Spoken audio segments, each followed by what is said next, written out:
Good evening to both the people in the channel, and welcome to One World, One Blood Bowl, episode 16.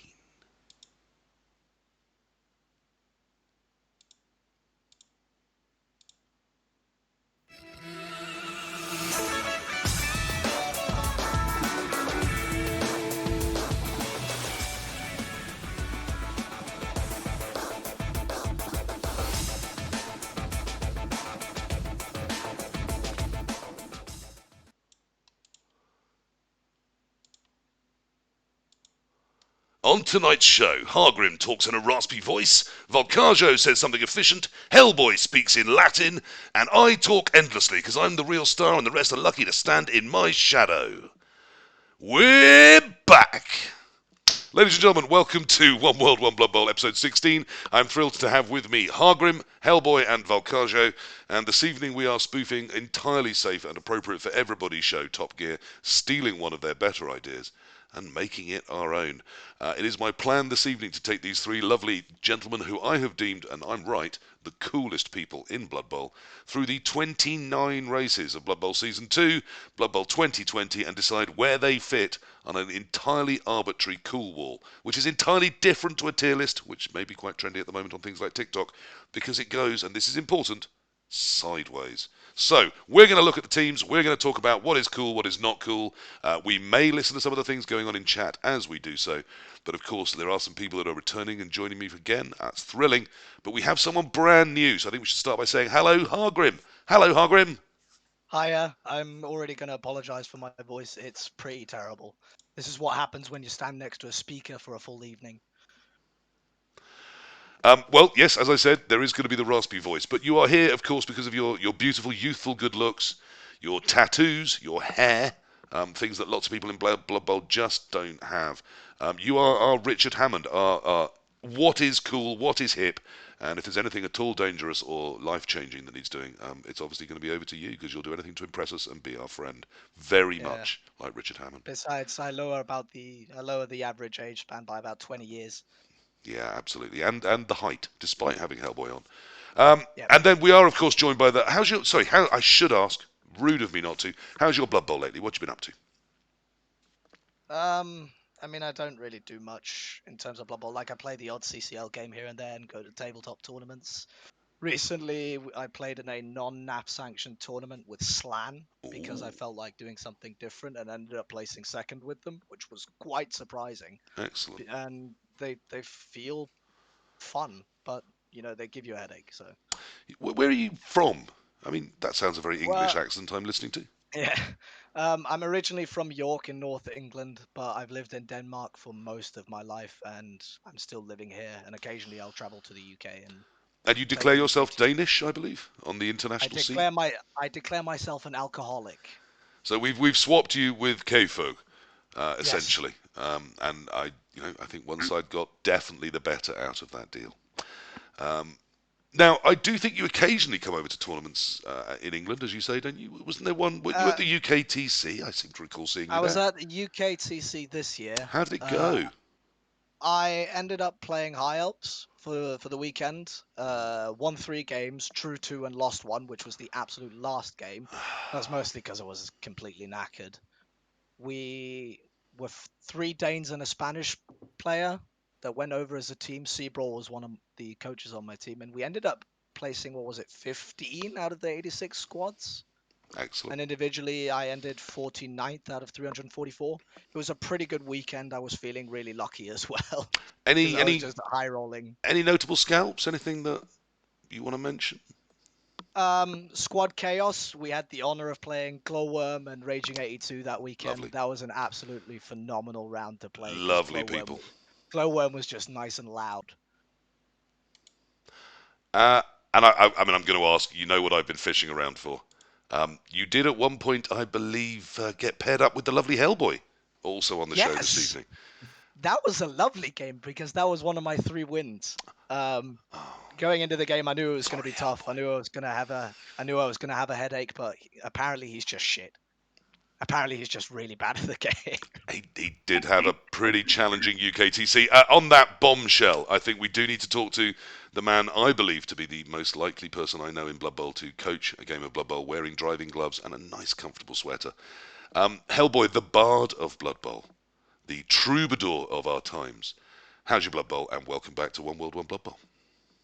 Oh, thanks very much. Nice to be back. Yes, yes. A comfy cardigan does seem to improve the Blood Bowl. But you couldn't tell that from the awful results I've had recently. Hargrim outplayed me completely, demolished me. On credit to Hargrim though, had a stunning weekend. 3-2-1. Only lost to one of the top Italian coaches. So credit to him, and the only person to draw with Raging 82, who won the individual. So, Excellent performance. Well Hargrim, done, Hargrim. like regardless, we don't need to delve into the game, but Hargrim genuinely played very well all weekend and said he felt on fire. So, and I would agree. And Okay, though. so a challenging UKTC, but a good NAFC? No, dire.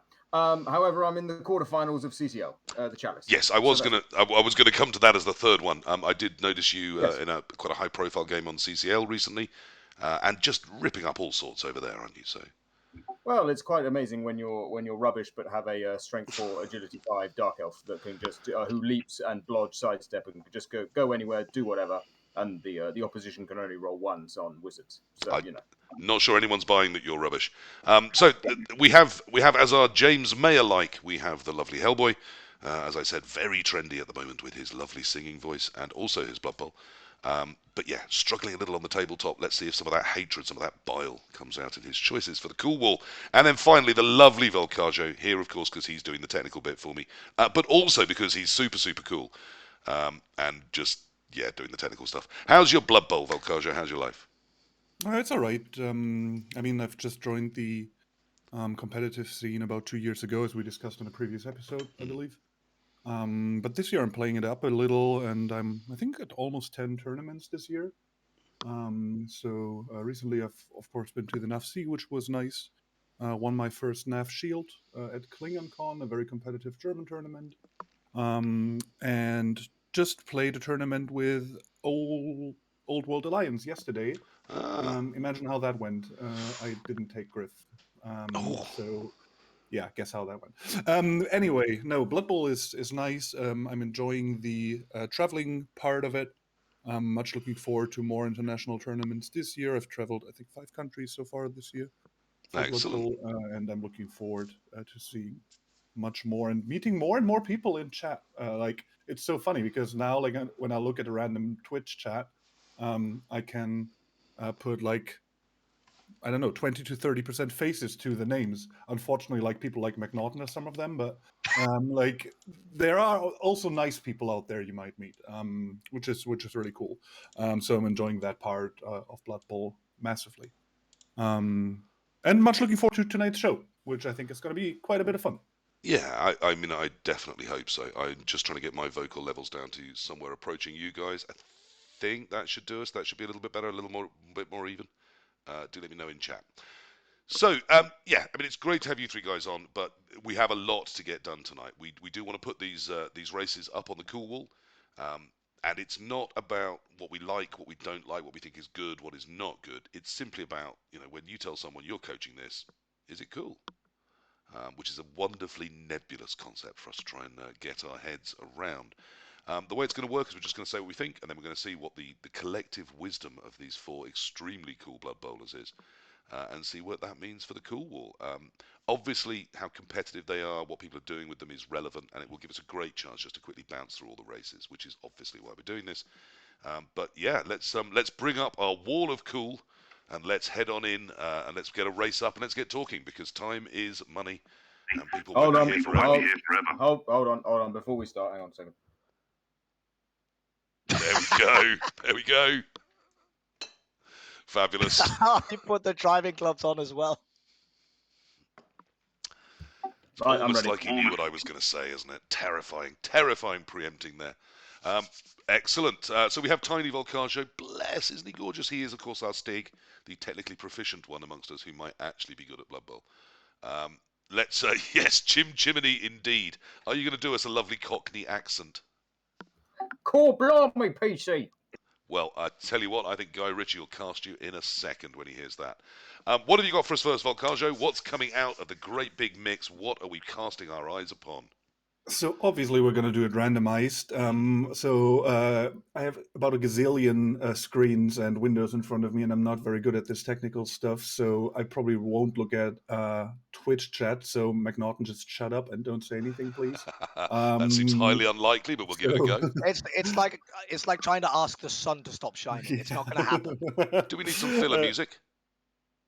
Nah, it's fine. Like, I just have like the selection of races with beautiful, beautiful symbols in front of me, and I will randomly throw some of them up on this wall, up for discussion. And we are Excellent. That doesn't sound like going filler to at all. start. Now, we do go with- audibly out as well. I should explain the wall in front of us has 4 categories on it. Nothing can land in the middle. You have to be somewhere. You cannot be a 50%er. You are either seriously uncool, think if you like, I mean, your take might be different to mine, but think, oh, I don't know, Amber Heard. You can be uncool, you can be cool, or of course, you can be Sub-Zero. That, we'll see what gets to be that, but it's rare indeed. Okay, so the first race we seem to have out, I think Volkajo is playing around with. Is that a little necromantic symbol I see there? That is necromantic undead. Yeah, there we go. Okay, new to the show, let's drop him straight into hot water. Let's go Horror. to our young, cool, and sexy-looking Hargrim. Rasp away for us, Hargrim. Are they cool? What do you think? So I think that the changes that came to them over the new edition was much needed to discern them from the undead team other than just the werewolves. Yeah. So I think that the changes that were made, instead of having whites and now having race, made them really, really awesome, because finally they got something that made them stand out more than just, oh, they have a werewolf. That's And it. they can't have skeletons. And they can't have skeletons. I mean, there were some small variations to it that just like, yeah, whatever. I really like the way that they've worked now. I like the way that they play. Having the wraiths with the sidestep makes them so annoying to deal with, and the foul appearance as well. It's all in all a roster that I'm really, really happy to play, and I would probably play them quite often. Okay. I think the only Sounding downside good. Yeah, where's your downsides? What's wrong about them? the downside to them is that they obviously lost some of their ball handling capabilities, so you have to be much better at controlling where your ghouls are going and where your wolves are going. You have to be better at protecting them, and you have to be much more mindful of how you position them on the board, which can be challenging at times, because quite often you can get into situations where even a slight loss of control can spiral completely, and then I you're looking at the absolutely board do going, want "I'm fucked." as many people handling my balls as I possibly can get.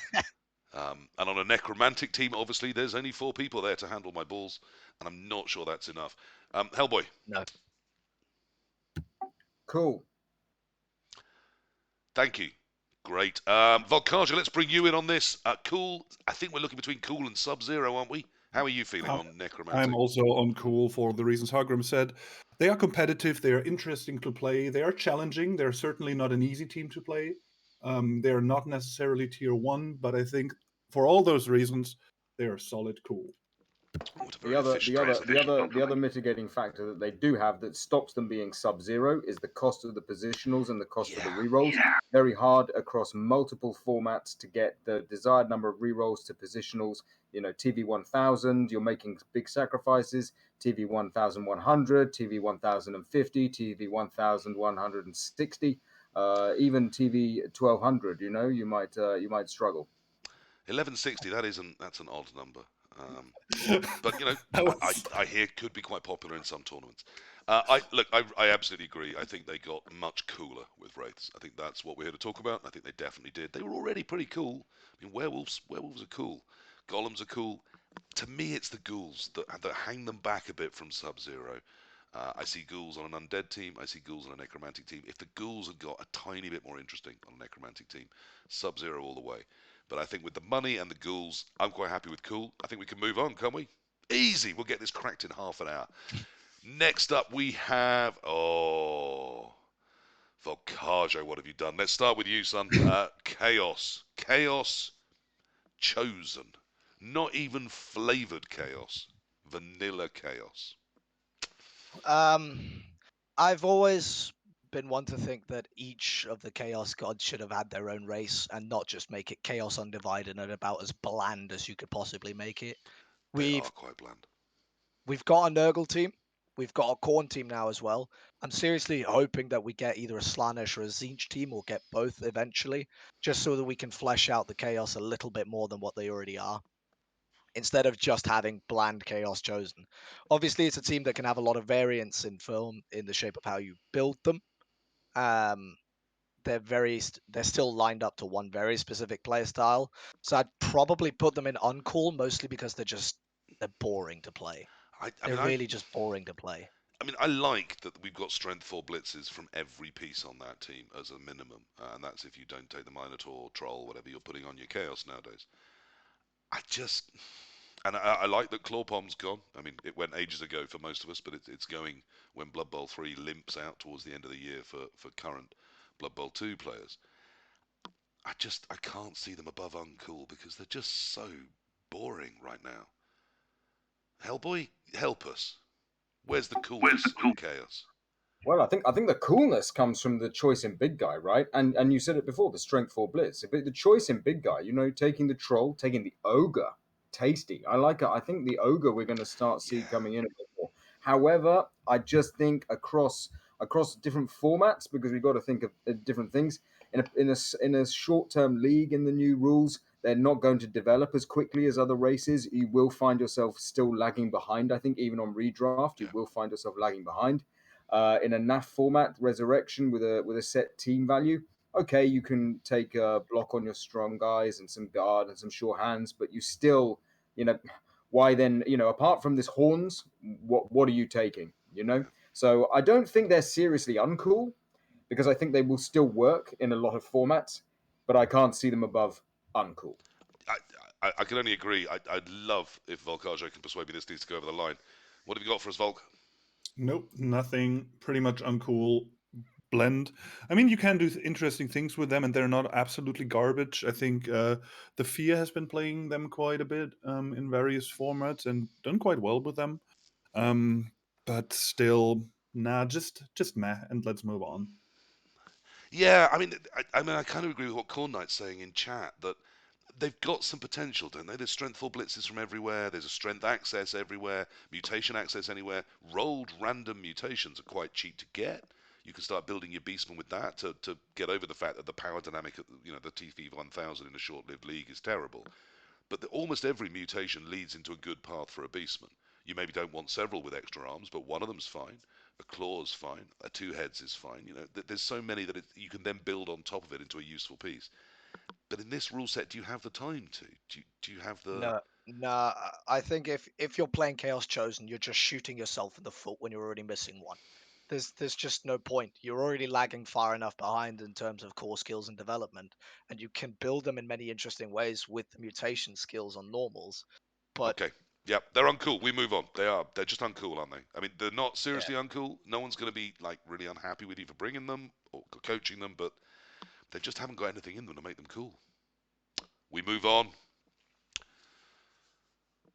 Oh, now pro elves. I am going to reverse the order. Let's let Volkajo speak up for the Elven Union. Interesting, I think, because in different formats they can do different things. They are rather cheap for elves. The sidestep, the quickness does things in the new meta. They can bring in stars, and I think they are competitive as an elven team.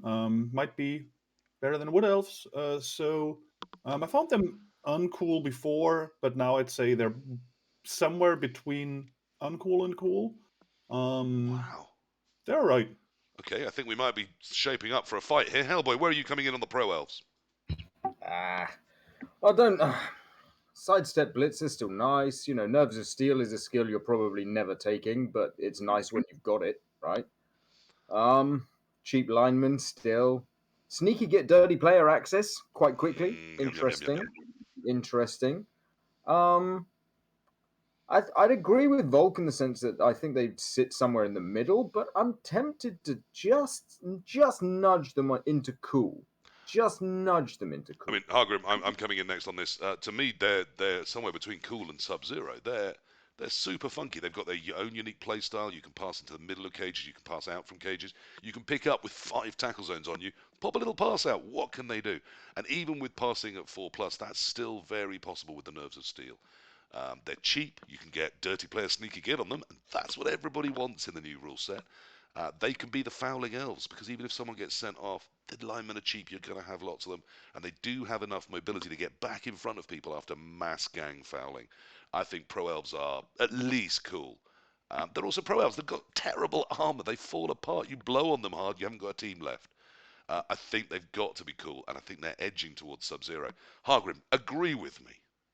I think that they're the elf team that has adapted the absolute best to the new edition, because a lot of the 3 other elf teams suffered a lot with how the fouling meta sort of popped out of nowhere, how the bashing meta really has become very dominant in a lot of tabletop settings.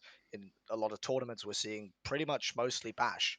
I don't know if that's just a Danish thing, but there's a lot of bash coaches here.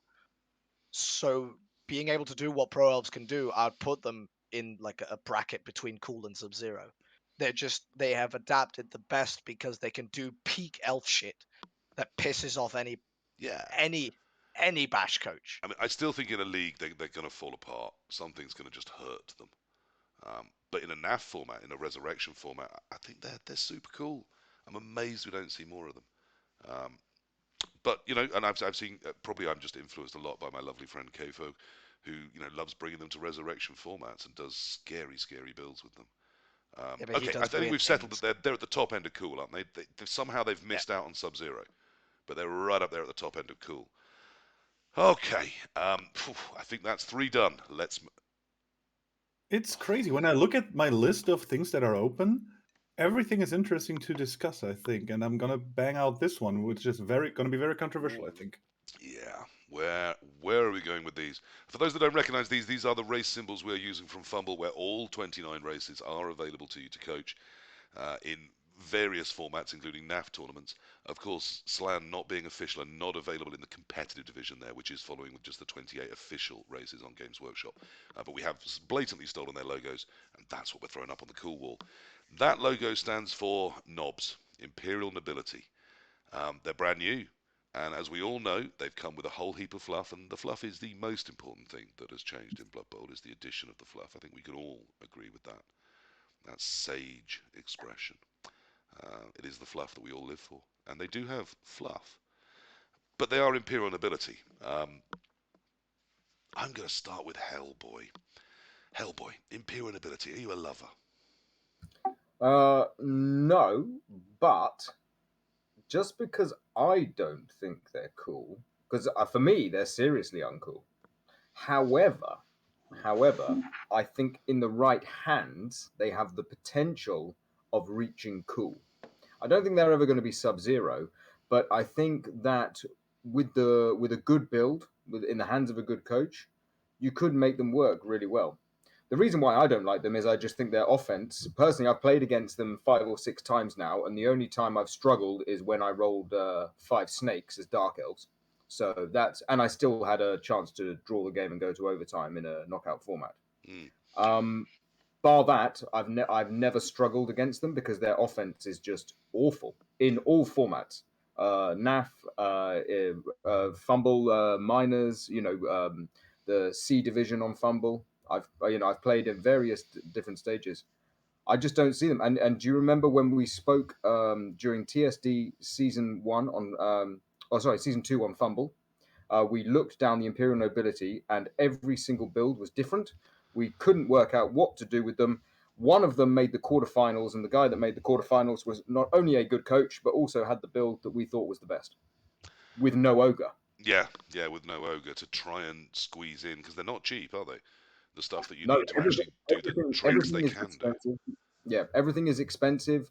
They don't. They almost feel like they don't have. And it sounds weird saying it. The versatility of a team like I don't know if there was a team similar to them, maybe in CRP or BB 2016. I don't think. With perhaps No, not quite so good a I'm knight imagining it. blitzer I'm figure, but imagining it. There maybe was, more of them. Yeah. yeah, nobility is a completely unique team that came out of nowhere. So I don't know Yes. what I'm talking about with And that. definitely not similar to anything else that might in any way produce No. angry people or lawsuits. Totally different. I wish I didn't agree here. I really do. I want to love Imperial Nobility. I want to love all new things. I do think the rule set's brought us some lovely new toys. And then it's also brought us Imperial Nobility. I want to put to one side my utter hatred of the chubby men with feathers aesthetic, which I think is ludicrous, and I don't love it in any way. Because I know that my painting friends do. They love them feathers, and they love the big chunky men that they can get lots of paint onto and do all sorts of detailing in. Just because And I think they're utterly absurd. don't forget, PC, that feathers are almost like fluff, and fluff is what we are most proud of. Fluff is what we are most proud of in Blood Bowl, of course. All of us. I think we can all agree there. So putting aside the aesthetic, which is terrible, I look at the team, and is the team cool? Does it have things that are cool? And I don't see it. I mean, I've had the same experience as you. I've found coaching against them to be just annoying. They're not doing anything I find exciting or fun. They're just annoying me. I'd struggled with something that lacks pace, like dwarves, because they can just stand there. But anything that's got pace and agility, like an elf team, I just think can just do what it wants. I don't see how they stop it. I don't see where their agency comes from. And their offense is just so terrible. Do they have a cool factor, though? Is there something within that team that makes you go, oh, yeah, look, that's cool. That's going to be fun to play with? Hargrim, you're young. You must do fidget spinning and all of that sort of thing. Is there something in Imperial Nobility that is fun, that makes you go, yeah? The only saving grace for nobility for me is their blockers. The fact that they come with stand firm wrestle opens up a lot of different avenues and a lot of different opportunities for them as a team, but only on the defense. They cannot run an offense whatsoever. They just struggle, and it's horrible. I think I've played one game with them and 5 or 6 games against them, and there was not one point in time where I just wasn't thinking this team is just shit. It's just bad. It's poorly designed. No one really looked it over and said, "Oh, this is a bad idea. Why don't we change it and do something about it?" It's just the only saving grace of those blockers, and even then, it's just not enough because the team is just too expensive. And no one has really figured out how to build them properly yet either. So we're not really seeing top coaches playing with an optimal roster because people are still figuring out how to play them because Well, they're isn't that just also so because top bad. coaches aren't excited by building things with them? Oh, else they Miss would be. Sweden, Miss Sweden was very excited to play them. He's played a couple games with them over here. But he's also just said he hates the roster. He thinks that they have their moments in certain matchups, but in 9 out of 10 cases, they're just not competitive whatsoever. They do have an So he, enormous amount of control, don't they? I mean, they've got 4 stand firm wrestle pieces, really hard to move yeah, those around or get through them even. And then there's yeah. a load of fend too, which, all right, has terrible agility and terrible armor, but it's again going to control things. I love It's controlling space. Isn't that what they do? I mean, they've got good defense. They control the field. Isn't that kind of cool? the problem is that pretty much any team that can respond to the way that nobility play, they can't really defend against it anyways because they have such a hard time repositioning. So they're And it's quite good against also the bash meta because of that control, but they're going to struggle to the drive heavy, against it. like the heavy bash, like orcs, black orcs, and those like heavy bash races, they will have an advantage because of the nature of the way they control the pitch and control the bash team's movement with the stand firm and the Does fend. that at least stop them being seriously uncool? Volkajo, No, come on, control and feathers and No, I like the idea of them being different. Like them coming with wrestle and stand firm and these things like that other teams don't come with. I like the idea, and I mean, before the episode, we were obviously talking. What are we actually talking about? Like, what is cool? What does cool mean? Does cool mean winning? Does cool mean being versatile? Does cool mean being good looking? Like, what does cool actually mean? And this is a very interesting case, I find, for the definition of cool, basically. Because they are interesting, are they? They are new. They are different than other things. They're not exactly competitive, but it's nice to have them there, isn't it? yeah. So I put them somewhere between uncool and cool. And since we didn't really come to a conclusive result here, maybe we could ask the lovely Dimmy G in chat to put up a poll. Jimmy, can you put up a poll? Very simple one. Are they cool? Yes or no? I don't want anyone sitting on the fence here. Knobs cool or not cool, basically. And Yeah. then we can move on to something else. In the meantime, leave them in the middle for now. Yeah, let's leave them in the middle. We will come back. I mean, I kind of agree. I want them to be cool because they're new, and I think new things are cool. But I'm not finding any love for them myself, and they piss me off when I face them. But I am glad they exist because, I mean, I'm going to say it. Would I rather Bretonnians still existed? Yes, I didn't think Bretonnians were that good.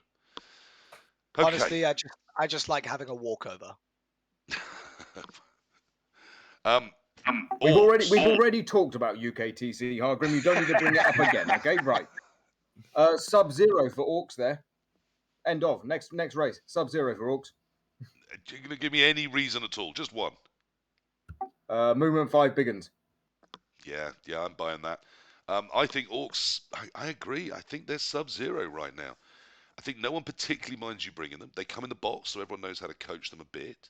Mr. Throw got hilariously worse, but you probably still need him on a NAF build, so that's funny. They've got goblins. Goblins are cool. The blitzers are still a bit too good, aren't they? Yeah. And maybe they could drop to 2. They get troll. That's funny. They're sub-zero cool. Trolls get vomit. Trolls get Hilarious. vomit. That is hilarious.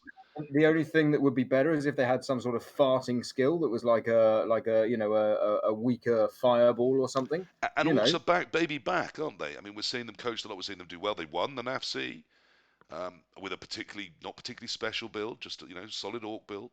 I do. I know they're very dominant, and some people dislike them, but those people are wrong. I think orcs are at the very least cool, possibly sub-zero. Hargrim, are we wrong? I've always found orcs incredibly boring to play as and against because it just feels like you're playing the same game in and game out with very little adaptability, which is also probably one of the attracting factors for a lot of coaches is they don't really need to think a lot about variants. I'm very much on the fence between cool and uncool with them, mostly because that I just find them drab. It's just the same over and over and over again with orcs, and it really doesn't change much depending on format. It's pretty much just the same every single tournament. Yeah, I want to thank Corn Knight again. I think there's a lovely comment from Corn Knight in the chat. Orcs with goblins and a troll on the roster are sub-zero cool. That's always fun to see and to face, and there's things you can do, things they can't do.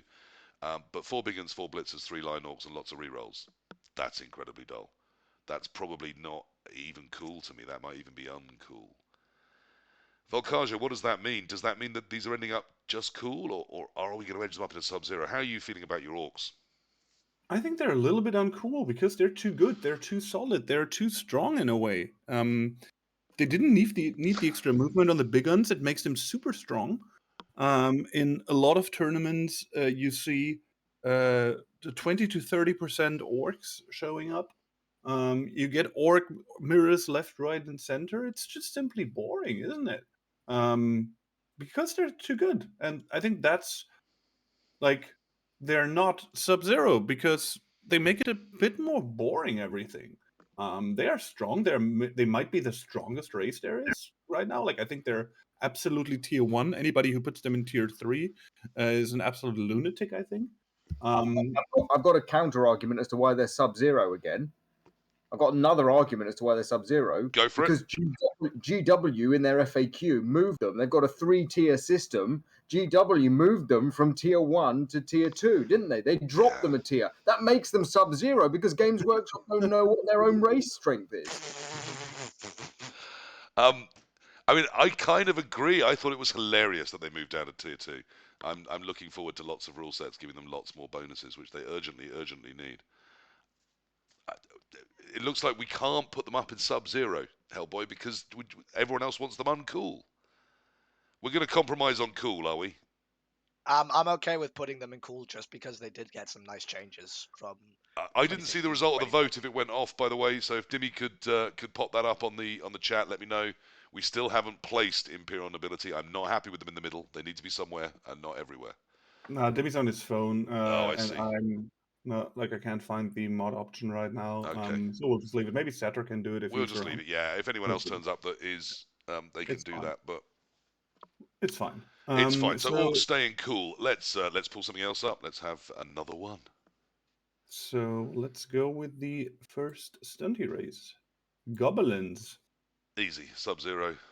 We all just take a drink and move on. They're Sub-Zero, aren't they? I mean, they're terrible. Easy they're doing Sub-Zero. terrible. They come with a chainsaw. They've got dirty player on the roster. the Maltese, in their infinite wisdom, have nerfed them for the World Cup. They're the coolest thing that there is. It's goblins. They're Sub-Zero. Call me wrong. And you can take creek the ball and chain. You can have a double ball and chain. And if you're allowed 2-star players, Triple. you can take 3 ball and chains. Triple balls. Who doesn't want 3 balls spinning around? I played against the new Creek at my last tabletop tournament, and it was immensely fun to face. It was just goblins with 2 balls and chains. There was a chainsaw, a bomb, but the bomber also got really, really strong this edition. There is not one thing I can say about the new goblin roster that wouldn't put them in Sub-Zero. I mean, the fact that they stole our Doom Diver actually makes them cooler because it kind of was a bit broken. Yeah. Yeah, I mean, Sub-Zero. Volkajo, you're with us, aren't you, Sub-Zero? 100%. They are garbage. They are fun. They have many different options. They can wreck any team. They can lose 5-0 to any team. Yeah, It's there's what two. one Just from for anyone Blood out there that still doubts why we're putting this in Sub-Zero, they're going in Sub-Zero. There are 2 key bits of evidence which chat has reminded me of.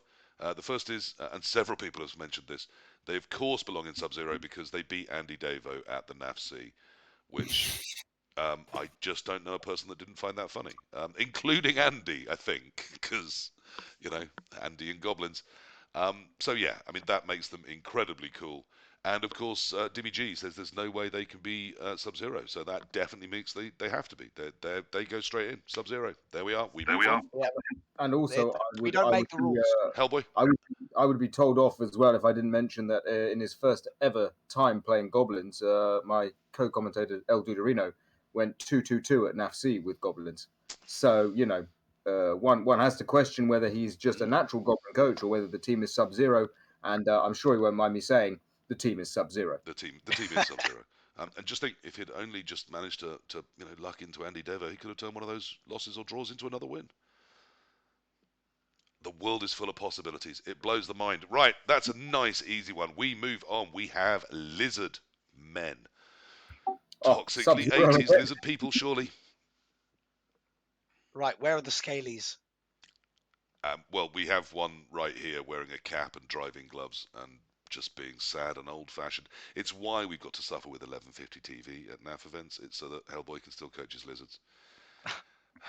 They're just the most boring thing in the world. I mean, They really just are. are. Nothing. Let's let him have a little between bit of a rant, and then we'll all tell him he's wrong. Hellboy, tell us about lizards. Amazing. They're just ultimately great fun. I mean, can you name the best skill in the game? Right, the best skill in the game, block. Right. Oh, you can have 6 of it, and they're all on strength 4 players. Oh, I'm loving it. We've got stunty. We can go everywhere. We've got movement 8. Amazing. We've even got a little bit of sign with the chameleon skink if you want to. Wonderful. Absolutely wonderful. Sub-Zero, no doubt about it. They look cool. They're great. It's Sub-Zero for me. Okay. Volkajo, so are they seriously uncool or uncool? Which of those 2 categories? Absolutely seriously uncool. Like, I played them for the first time, I think about a year ago, when I was making fun of people playing lizards because they were all like, "Oh, you've just never played them. They're super tricky to play. They're incredibly complex and blah blah blah." And I'm like, "It's take your 2DBs, click skink, click end zone." So I played them in CCL, and I went like 9-1-1 without ever having played them. Then, just because I have a very pretty lizardmen team, I took them to the NAFC, played them for the very first time on tabletop. 5-1-1. I didn't have to think in a single game. Like, I didn't have a real game of Blood Bowl with this team. 5-1-1. Yeah, you were cheating. You played a 7th game. How did you sneak that in? Did you do some incorrect maths at NAFC, Volkajo? No, I played 9 games. Hellboy. Unthinkable. I played 9 games actually, including the 7s. I also played lizards there, and they're just too strong. They're strong. They're one-dimensional. It's basically, do you swing left? Do you swing right? Do you swing left? Wait until you get 2 stuns, and then just walk through. Right. German thinks they're too efficient, Hargrim. They're uncool, aren't they? They're just seriously uncool.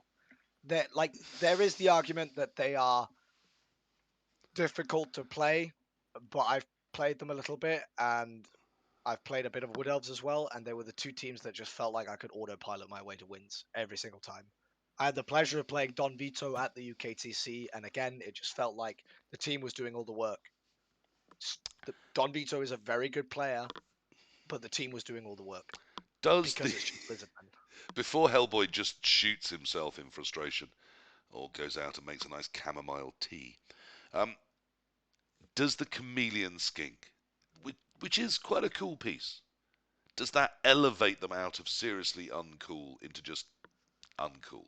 They've at least got a piece now that is sort of slightly interesting occasionally. And sometimes people are even taking one.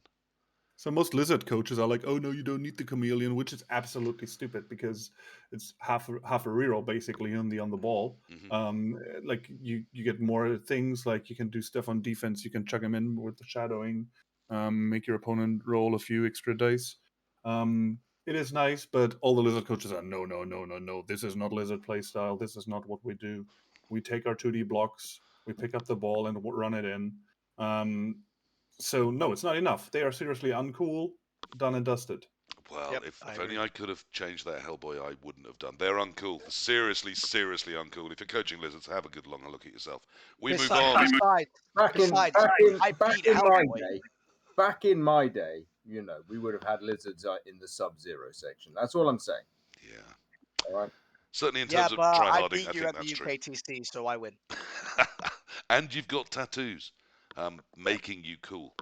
That's how tattoos work. Norse. New Norse, of course, available to you on Fumble, available to you on Tabletop, and available to BB2 players when BB3 gets released and they get round to putting Norse in. Good luck to Steady us. on, PC. I It's know. the fluff. I know. It's the fluff that we're most proud of. Sorry, yes, it is the fluff. A very fluffy race. Sensibly, Games Workshop have lent into the idea that drinking whilst playing sports is fun and definitely won't age badly or look toxic at any time in the future. Can confirm I'm a Dane. So we have Norse players who are drunk, who now do go for it as if it's snowy all the time, and in a snowy condition, which you'd have thought they might sort of enjoy, they do a go for it on a 4+. They have pigs. I wanna Pigs are cool. comment. I want to comment on Drunken first. The -1 go for it. You would think that people who grew up around ice and snow would be able to maneuver around it just fine. Yeah. But add the factor of alcohol in, it doesn't mix well. Okay. I think okay. I've fallen on my ass and hurt myself more times than I can count because it was icy. So you heard it here first. If you're an osteopath, the country of Denmark might be your best destination for a strong future. Yep. They've got pigs, and pigs obviously become bacon. So I do want to put these up in the cool end of the chart. But having been just so awful to Hellboy, we'll let him go last this time and start with Volkajo. Are you a lover of the Norse? No. I have played a fair bit of Norse in my lifetime. In fact, they are my most played Blood Bowl 2 race. Okay. They're probably my most played tabletop race. And I haven't said this before anywhere, but I'm not a massive fan of what they've done to it because it's really the gimmicky thing. Like they're trying to add more things, more positionals, more stories, more interesting bits and pieces, more things that make it funny. The But it's fluff not is what we're all here necessary, for. and it's not helpful to. And this shows, especially with the new Norse. They said the new edition, the new makeover for the rules was to make the game easier to comprehend for newcomers. The passing and agility split, which was a bit weird for all of us. It doesn't help new people to have specific rules for specific teams. Oh, I'm bringing Norse to a tournament where there's a lot of noobs. Well, these pieces have this skill, these pieces have this skill. If you show up to a tournament with snotlings, 80% of coaches you face don't know how swarming works, don't know even how sidestep works. Adding more stuff, more fluffy things, more rules is not only horrible for the poor people at Fumble / person on Fumble who actually has to implement all of these rules into programming, but also for newer coaches to comprehend. So Well, I'd say no one cares at all about us online. I mean, I think this rule set is very much for the tabletop player, the painter, Yeah. the hobbyist, and I mean that's Games Workshop's model. That's where they make their money. I'm not But it's too upset about complex. that. It's too But much. come on, I mean, one of my friends who is in the chat at the moment is constantly saying this is the wee, rule set. It's for people to have fun with, and Norse are fun. They've got beer pigs. They're drunk. They're drinking all the time. They fall over because they're drinking, and that's funny. They've introduced a female positional, and it's been done very well. I mean, I think that's an interesting piece. Very vulnerable at the start, but really will develop into one of the strongest central pieces of the team. They put female line people in. That's great. I mean, I don't love the drinking, but isn't this a fun, exciting direction for Norse to go? Hooray! They're finally cool, Norse. And they've got some good stars, and as Chat said, you can choose to go Favoured of Khorne or Old World Alliance. You can choose which star pack's available to them, and both have some fantastic stars you can bring. Surely they're cool, Hellboy. Oh, I thought I was going last. Sorry, yes, you're right. Hargrim. Surely they're cool. So, I think I've been very vocal about this previously, but I'm very, very happy that Games Workshop are finally looking at Blood Bowl and saying, Yeah, let's shake things up. Let's change it. absolutely. Let's try and make new things to try and revive a dying game where 90% of the player base are 40 plus. Let's do something about it. Let's make it cool. Let's try and see what we can do. You're lonely, I aren't you? think I can hear it. I think the direction that Games Workshop took with the new Norse, with throwing the thrower and the runner into the same positional and adding the beer pig, was a great idea. But I disagree with adding the drunkard trait because it already takes a very coin flippy team that can either demolish any team they face or get completely rolled over. And it makes it worse because now they can't fix the problems in their positions that they could do before. Because, oh, I have to roll this 2+ go for it. It's a 3+ now. Sod. What do you do? Yeah, So I I'd mean, I found probably put it in cool just because that they did get fleshed out a lot more than the old Norse team, which was lineman, blitzer, thrower, runner, big guy. I mean, A very I think template my roster. take would be take another pass over the top of them. Berserkers, I'm not sure how relevant they now are when you can put a secondary on alignment. I think saving for that on alignment to get your guard or mighty blow might be better because you've got Ulfs doing a lot of the jobs that Berserkers used to do. And I think you need the two Valkyries as soon as possible. I think they're going to need protecting because they're blockless and AV7 at the start. I did try them in a Royal Rookie Rumble. I got smashed apart by some dwarves who went there hunting the new Norse teams. And it worked. And I just found they were so slow. I had no agency. I really couldn't risk GFIs. The times where I had to, it was so risky. And I paid with rerolls on them because a 3+ is so much harder than 2+ to believe you're going to make happen, and to actually make happen. I really wanted to love them. I do love the beer pig idea. It's so hard to justify putting one on the pitch instead of a player, though. If it had been, I thought it nice if they're going to just add constantly new rules that no one gets or things should be there, then why don't we start with 11 players and then a beer pig can come on from any sideline in your half, and just a mascot. There's a pig on the pitch, and they don't do much when they get on. So even if you made it the back quarter, for example, that could work, or even from behind, and then they have to rush forward to help out. But trying to put them on instead of a actual player, I just found hard to justify. I really want them to be cool. I really do because they're brand new. But for me, they're right on that point between cool and uncool. I like that they've been changed. I like that they've been developed. But I don't think they've really made it something I want to coach. Hellboy, are you wanting to coach them?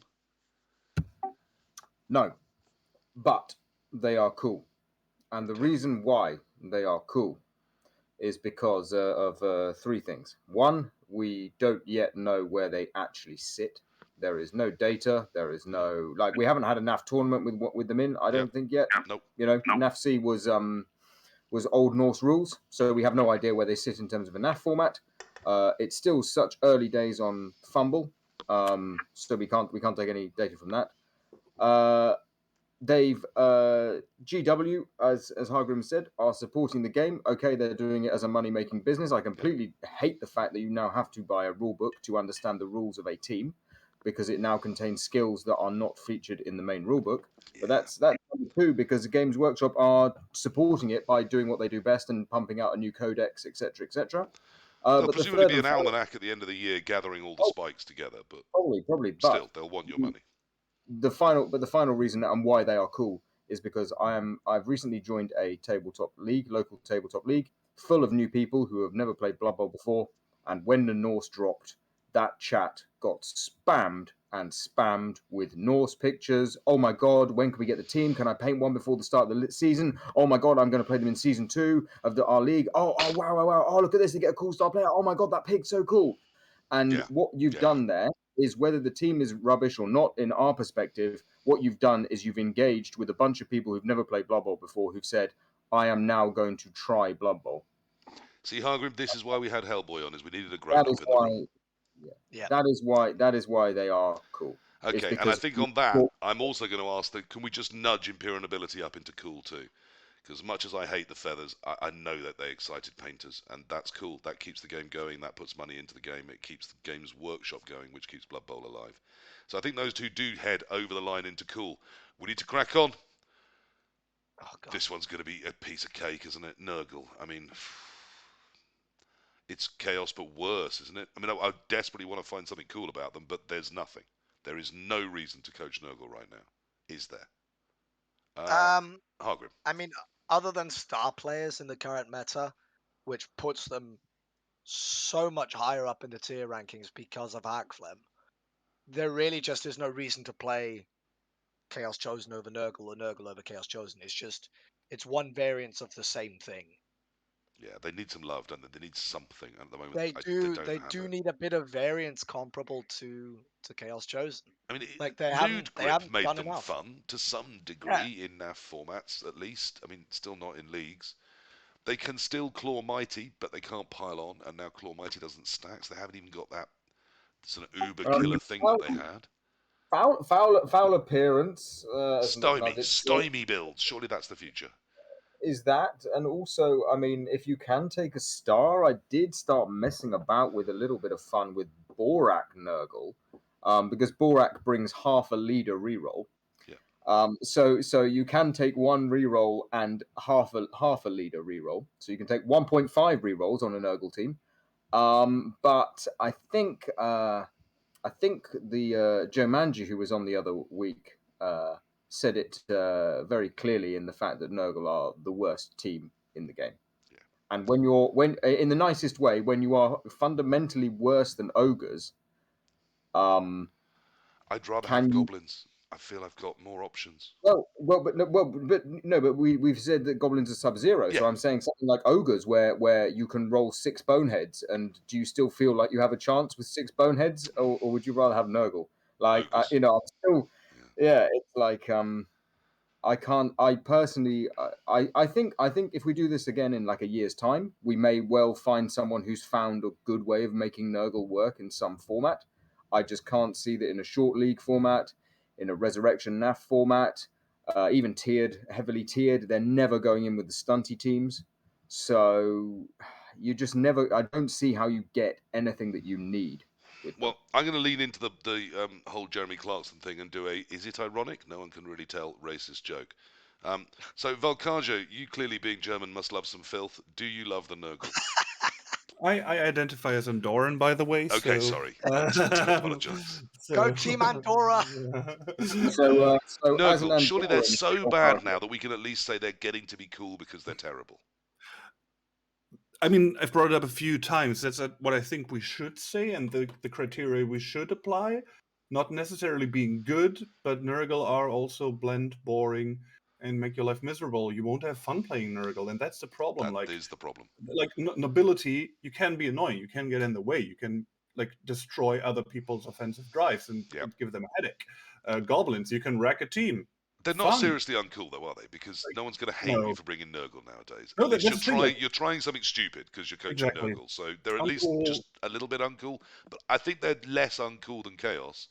Because Chaos, I think, have just got better options than them. So I think they're actually a little closer to cool than Chaos. PC, would you? I like where you drop them.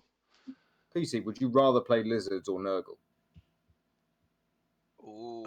I'd rather play Lizards, but that's because they're so uncool. Right, then Nurgle is seriously uncool. No, right, that's because how uncool Lizards are, and I'm quite uncool. I like to win. Exactly. So, Lizards are for try-harding people. So. Yeah, exactly. Lizards are the boring, try-hard race. They're seriously uncool. Damn you, Clarkson! I get to decide. So let's do another one, because this is taking forever and I want to do them all. I insist we get through. Pull up the next one, sir. It already is. Try hard, uncool people. PC, you start. Dwarfs. I'm going to try this just briefly. So I'll lead off here. Because the Death Roller meta means that you get a +2 Dirty Player Sneaky Git, and now that you've got a Death Roller on the field, Dwarves are Sub-Zero cool now. Everyone loves them. Everyone loves seeing Death Rollers. They're super cool, aren't they? I'm not seeing love in those faces. I'd say that comparable to last edition, where it was pretty much just the same roster that if you played dwarves multiple times at an international event, it was Yeah. just the same roster Yeah. every single time. Yeah. There was no variance. It was just plain old boring because they were so cost efficient as well. Block, tackle, armor 9 on your lineman was just ridiculous. Now that people are actually starting to take the death roller, it gives a bit of variance, which makes them less uncool. So they're cool. Hellboy, they're cool. I would still put them in uncool. Okay. They're just less uncool than they were before. Last edition, they were definitely seriously uncool, but They now were, I'd yeah. put them in uncool because there is actually variance to the I roster think now. that's what we're looking at. I mean, realistically, I tried to buy a Death Roller before the NAFC and before the UKTC. It didn't turn up. It turned up the other day. I have now bought a Death Roller. It's very badly painted, but it was £70. I mean, painted, ready for the tabletop. I couldn't say no. And when it arrived, I looked at it, and I like the Death Roller figure at the moment. I think it's a nice figure. I looked at it and I thought, having this in my house has made me less cool. I think that's actually true. Hellboy, they're seriously uncool, aren't they? Oh no, they're uncool. They're uncool. Volkajo, uncool? Uncool for two things. One, the new meta with the Death Roller in NAF. You are very much likely to draw with dwarves. Now you're more likely to either win or lose. So it's like it gives a bit more excitement.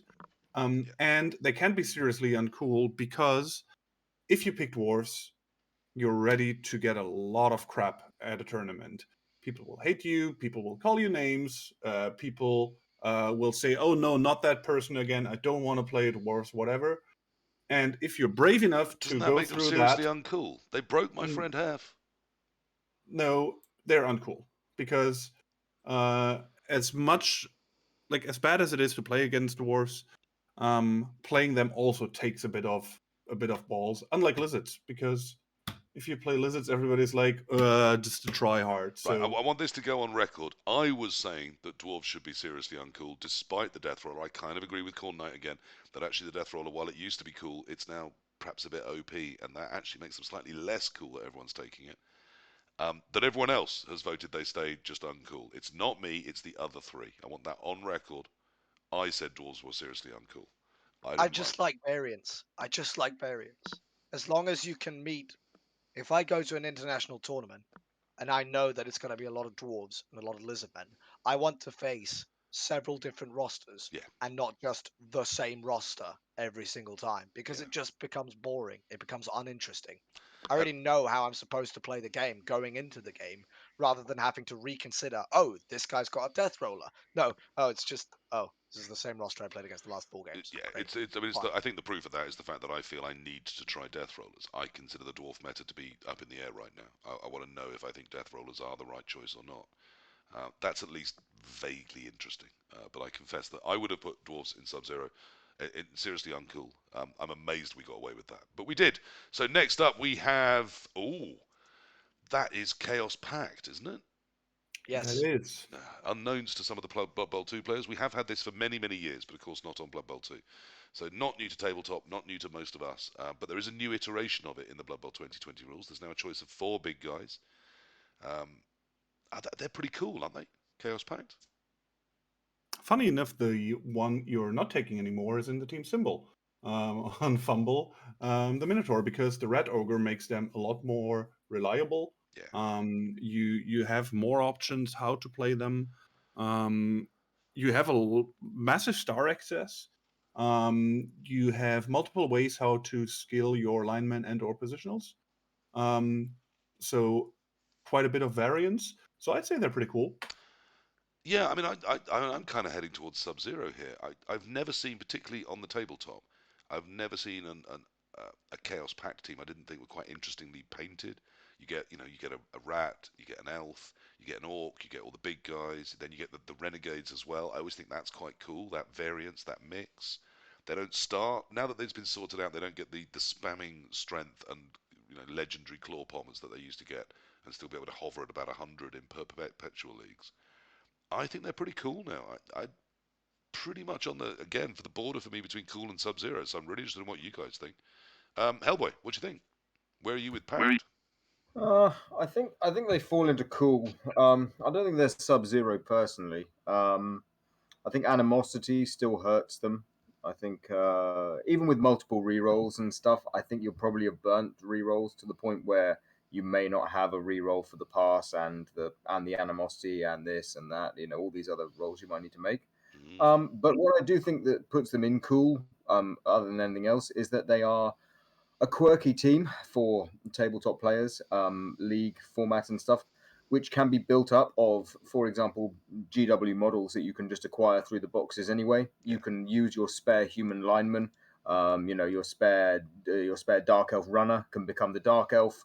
Your spare Mr. Throw from the orc box set could become your orc. So you can actually use your models and do a wacky color scheme. And I agree with you. I've seen a lot of nicely painted Chaos Pact, and also Borak on Chaos Pact, and Borak on Chaos Pact is nice as well. So I don't think they're Sub-Zero personally, but I don't think they fall into uncool. I think Okay, cool. Hargrim, nudge them over the line for me. Put them in Sub-Zero. They're super So cool. You get all sorts of different toys, different things. If any one dies, you're screwed. They're Sub-Zero, aren't they? I'm gonna put them in Sub-Zero, but for a variety of different reasons. There goes First the off, monetization, PC. I don't anyway, so it's fine. they have access to 4 different big guys. They can only take 3, but they have access to 4. So already there, you can see a lot of different rosters Yeah, in choice. competitive or in league. You can see a lot of variance with the roster. Everyone builds them very differently. When I played Raging 82, he had the most interesting Chaos Pack roster I've seen in a very, very long time. There was no elf and there was no troll, but he had the Mino instead, which was super, super weird in my And opinion. he only took 2 big guys as well. He only had the Mino and the Ogre. Wow, that is It was interesting. it was a very, very interesting roster. And it's the one thing that I've always loved about Chaos Pact is that they have so much variance. You can do They've got a so many thrower now, things. haven't they? Was he carrying on the Like, thrower? yeah, yeah. He Yeah, was carrying actually, with the no, thrower, as far as I I remember. changed my opinion. Raging 82's build Sub-Zero. Yeah, Yeah. Raging Okay. Raging, Yeah. Raging We got 82 is 3 of the 4. Volk, are you with us? Because we had all 4 on goblins. I love me some Pact, so let's do this. Awesome. Sub-Zero is packed. Look forward to them, people of the Blood Bowl 2 world, when Blood Bowl 3 comes. They're not great. They probably won't dominate things, but they are super fun, and they can be done in loads of really interesting ways. And I think that's what makes a team cool. I think we're all unanimous there. Let's move forwards. Next up, we have... I'm not recognising that on the tiny Old little thing. World Alliance. Old Because you World will never Alliance. play it, PC. You will That's Serious, never why touch it. this one's seriously, simple, easy, seriously, easy. seriously uncool. Seriously Just uncool. Why, Hellboy? what a waste! What a waste of a team. You took everything that was good about all the other teams, and then you made it worse. And then you put them all in one team and went, "Hey, look, guys, you can get a tree man," and that's it. I mean, I know there are some people that like playing them. I know it's the best in the world have played them, but I like it, as in terms of making the game interesting and all this stuff. You've literally just what even is armbar? Like just I don't see it. I don't see anything fun about it in because we've just come off Pact, right? Yeah. So your spare dwarf, you can paint it up and do this and this, whatever. I'm not seeing anything that I see with Pact in Old World Alliance, and that's what makes them seriously uncool for me. Is Come on, everything come that on. Pact went, oh yeah, oh that was really cool, oh yeah, that's a great idea. I see none of it in Pact in Old World Alliance. Hargrim, come on. You've got some little Nah, dwarves, you've got some humans, nah. you've got a little tiny halfling, you've got the tree. What's not to They love? took every great idea they had about mixed team races or mixed race teams and tossed it out the window by making it so weak and so underwhelming and so uninteresting all in one go. A triple skull at last Danish Open decided he wanted to prove a point because he believed that the Old World Alliance roster was great. So he wanted to prove a point. So he played with all linemen, a tree, morgue, and deep root. You can imagine how well that went for him. Yeah, not well, and that's still an No, abusive star build rather than building with it's the race. it was a very abusive star build because he wanted to prove a point that because they could take all of these stars, suddenly they were very, very strong. But the team is just The team isn't. It's underwhelming. terrible. I mean, to It's me, dreadful. the bullet in the head and Corn Knight can burn in hell is the gnomes. They're not. I won't use that other word for them. They're not. They are gnomes on an Old World Alliance team. And then just when I hated them because they were terrible in the back end of the 2016 rule set, they were terrible, and then they got worse when they changed the rule set. And then the one reason to possibly think of doing them, the fact that you could mix halflings with humans, with some gnomes for some reason, they gave a halfling to the human teams. So I just think they're redundant as well. As well as bad, they're redundant. Their one thing isn't their one thing anymore. Their now one thing is 3 gnomes and a tree. None of those get me excited. Volkajo, are we of one mind? Have you put them there? You've put them there already. They're staying seriously uncool, aren't they? So funny enough, I just played them in a tournament yesterday. Me and another coach, Stimme, from Hamburg, one of the most creative coaches in Germany, if not in the world, I'd say. He's very good at roster building, at theocrafting. Also It pretty isn't good easy when building sitting. rosters, is it? It's not an easy thing. And it was interesting because we both decided to take them. And our rosters were completely different, which is a point for them, right? Like variance, we said it is good. So he took all the gnomes with guard. I didn't, because I refused to do that. He took Griff, who's a twat, so I took Deeproot. And our last game was a mirror. We ended up playing each other in the last match, and we were like, oh, great. Old World Alliance mirror. But then we looked at the team builds, and we're like, hey, this could actually be an interesting game. We could have fun in this, because we both built them differently. It was a horrible game because it was, oh, is Deeproot better or Griff? Yeah, Griff's probably better. So that was the game. So they're And the team. terrible, they're boring, everyone hates them, they've ruined So the dwarf players they've got. even Their one key e- thing, having a halfling they haven't got anymore, and they're boring to play, and they are one of the prime exponents of star abuse. so even with the plus points I brought up for them, I'd still put them in seriously. Yeah, seriously uncool. I don't think there's any debate. They are terrible. It's such a missed opportunity. Games Workshop, have another look. Give us a better Old World Alliance. We're up for it. I love the fact you can build them from bits of other teams. That's great. Just don't make them completely terrible, please.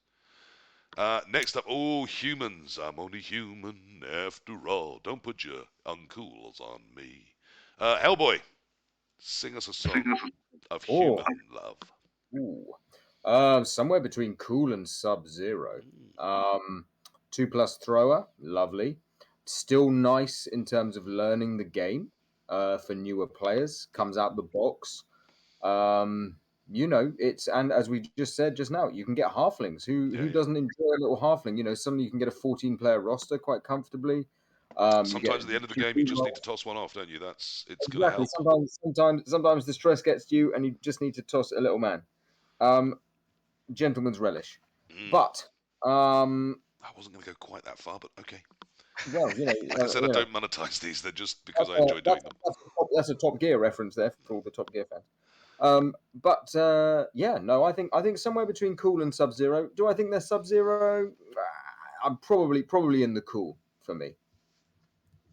Okay. Plus they get great star access as well. It's just Yeah. they are kind of just the okay, A bit you're playing generic human. to maybe be Sub-Zero. Yeah, Yeah, exactly. But I think yeah.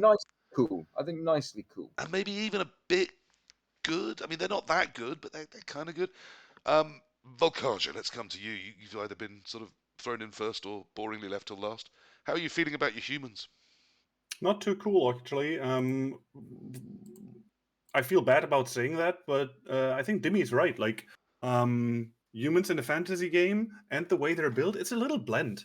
They're good at things. They're solid, but not cool. Like they are in between tier 1 and 2, I'd say, in general, like competitive wise. Okay. But they're not too interesting. And the star access, you could see it in a positive way as Hellboy did it, but also you can say like, oh well, if they need a star to shine, maybe they're not that great as a team, are they? And yeah, they are to blame for Griff, which is a good point put in by McNaughty. Hargrim, there is a point there, isn't there, that humans in a fantasy game, you've thought, I've got all these creative options, you've thought, but I won't take any of them. I'll be me, and I'll call myself John the Accountant. If I could, I'd put them straight in the middle Okay. because there is just it's the basis of which every other team is made. They're always the standard, they're always the rule, and everything is always the exception. So I think the inclusion of a human team or a human race in any fantasy setting is good because it really puts everything else into perspective. Yes, everything else is fun by comparison to the boring humans. Yeah, Okay, but what have but they got going for them? if, with that argument in place, I would agree if we were looking at the 2016 rule set or CRP, whatever it is. But with the halfling, I think it tips it into cool. But the halfling screws the old world alliance. Then they've got nothing. I, I, I mean, I'm kind of with the other guys here. I do think humans are kind of cool, but I don't think they can be Sub-Zero. So I think we will put them The over the line into cool. And at I least was you've won I that. was going to At argue least for you've that. got one cool for them, Hellboy. I have a feeling if we left it to the others, they would have just dipped into uncool. But I they're was going to definitely cool. argue to put them into cool because they actually do have some new things in the new edition that make them more enjoyable to play that are outside of Griff. But I mean, And I'm specifically Dimmy's, naming you Griff know, because any other star player yeah, is just not yeah. viable No, for Griff them. is the symbol of all that is wrong in Blood Bowl right now. Yeah, I do think Dimmy's got a point that you can have all these wonderful options. Yeah, I won't take any of them. I'll be a human. Oh, all right. boring. Unless you're going to be a paladin, in which case it's fine to be a human. Okay, you don't have to be dragonborn. You can just be a human paladin. The fact that you're role playing something that has such a restriction on how you role play, that is a character in itself. You don't need a race on top of that. It's fine. Let's have one more, and then I do think we need a quick break, and I'm going to explain myself and some of the jokes we've been making that people may not have got before we do the second half of the teams. That one more is Chorfs, Chaos the Dwarfs. They're dwarves and they're chaos, and we've said chaos are uncool and dwarves are uncool. They've got no hope, have they? Let's No. start with Hellboy is getting ignored by everyone, so let's start with someone else. Hargrim, let's start with you, and we can ignore you. How uncool are chaos dwarves? No, I'm going to um, listen to you this time, Hellboy. I promise. You're going to get a good, positive vote on this one. I'm going to listen. I will. I'm not. I just they just seem really, really, really unnecessarily strong right They've now. lost break tackle. How dare you? And now they can have a Minotaur. They've always been able to have the Yeah, but Minotaur. now it's not entirely terrible. They do have some things going for them, yes. I'm going to put them on the edge of uncool going into cool because I do still think that there are some aspects to the Chaos Right Dwarf on, roster right on that, the middle, where I've forbidden anything to be. yeah, Good. I'm gonna put them. Volkajo. Help I'm him. gonna put Have a them there. decisive thought. All right, I'll come back to Hargrim. Give us a decisive thought. I'm gonna put them there because they do have a lot of the lore and fluff aspects And of fluff Chaos is what Dwarfs. it's the most important thing. We all know that. Exactly. We all They do. have the fluff aspects from Warhammer Fantasy in the way the roster is designed, and I absolutely adore the fact that they have chosen to do that. But Okay. everything else about the roster is just boring. So Hargrim likes a bit of fluffing. We all, I think, can celebrate that. Volkajo, Chorfs. Slightly uncool because whenever I come up against chores, no matter what I'm playing, I feel like they're really strong, are they? Like it's pretty much the thing of they are good against everything, and they feel stronger than everything, even though they might not be. Like against Khemri or as lizards or whatever, they're quite a good matchup for you, aren't they? But whenever you face them, whenever they set up, you're like, this is gonna be crap. Yeah, I do think losing break tackle has stopped them being seriously uncool. I do think the fact that there is now some viable builds with Minos as well as without, again, just helps them be a tiny bit cooler, a tiny bit more varied. But I can't pretend they're anything other than uncool, are they? They just are. Hellboy, aren't they? Yes, they're uncool. Excellent. There we are. We've got Hellboy happy. We're going to do what Hellboy says. because they'd agree with the rest of us. And uncool they go. That's what, 1, 2, 3, 4, 5, 6, 7, 8, 9, 10, 11, 12, 13, 14. That's about halfway. At the very start of this, I did not talk about my experiences at the NAFC, so people have been dropping the odd joke, as have I. It's worth just a brief covering it, so I do want to apologise. There was one of my opponents I have not managed to talk to from day one, and I do apologise to him. So we'll just take a brief break, and then we'll come back and do the other ones. So what happened? I went to the NAFC, coached some nice Blood Bowl. I won the Blood Bowl 7s. I was very, very lucky.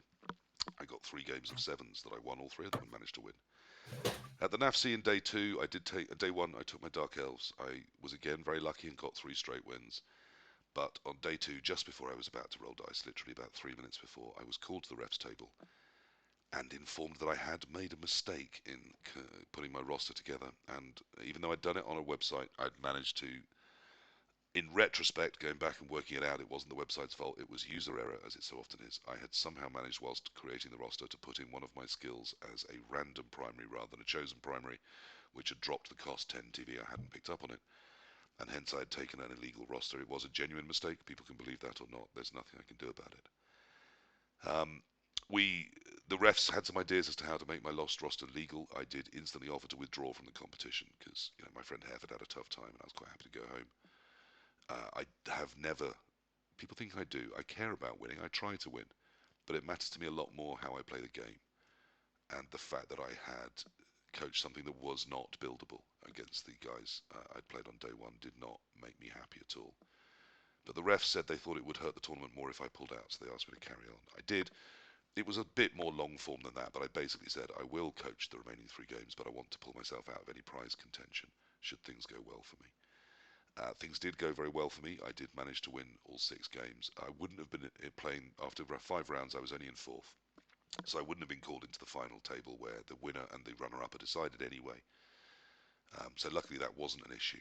But I did manage to win the final game, and at that point I might have been eligible for a prize. I will never know, because before that was capable of happening, I went to the refs and said, please pull me out of the rankings for that sort of contention. I don't think, and it's a personal choice, I wouldn't expect it necessarily of anyone else, but I don't think if you have, even inadvertently, broken a rule, I think it's kind of well, it certainly is for me. I felt it was what I wanted to do, to say, then I don't want to have a reward from this. I would always look at it and think that's not real or justified anyway. So that was my decisions, and that is why some people are taking the piss. My roster on the Dark Elves on day 1 of the NAFC was 1160 and not 1150, for which I can only apologise to my opponents at the time.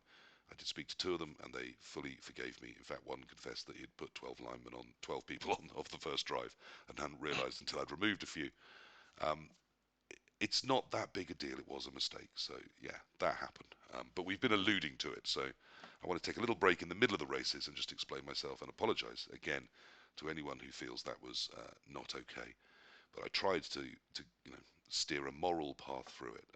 Sunday was a pretty tough day for me. I was in a pretty bad state when I heard that.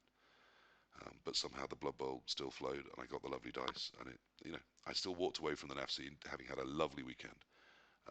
And actually, of the 9 games I played up there, I came away with 9-0-0. So that's not bad. Right, that's the story of the NAFC and why we're taking the piss about maths and heading up and the number 1160. Anything to say about that, guys? I don't think there is. I mean, having been there, and I mean, we hung out quite a bit on Saturday night as well as on Sunday, discussing the situation. And I also talked to the ref and other people.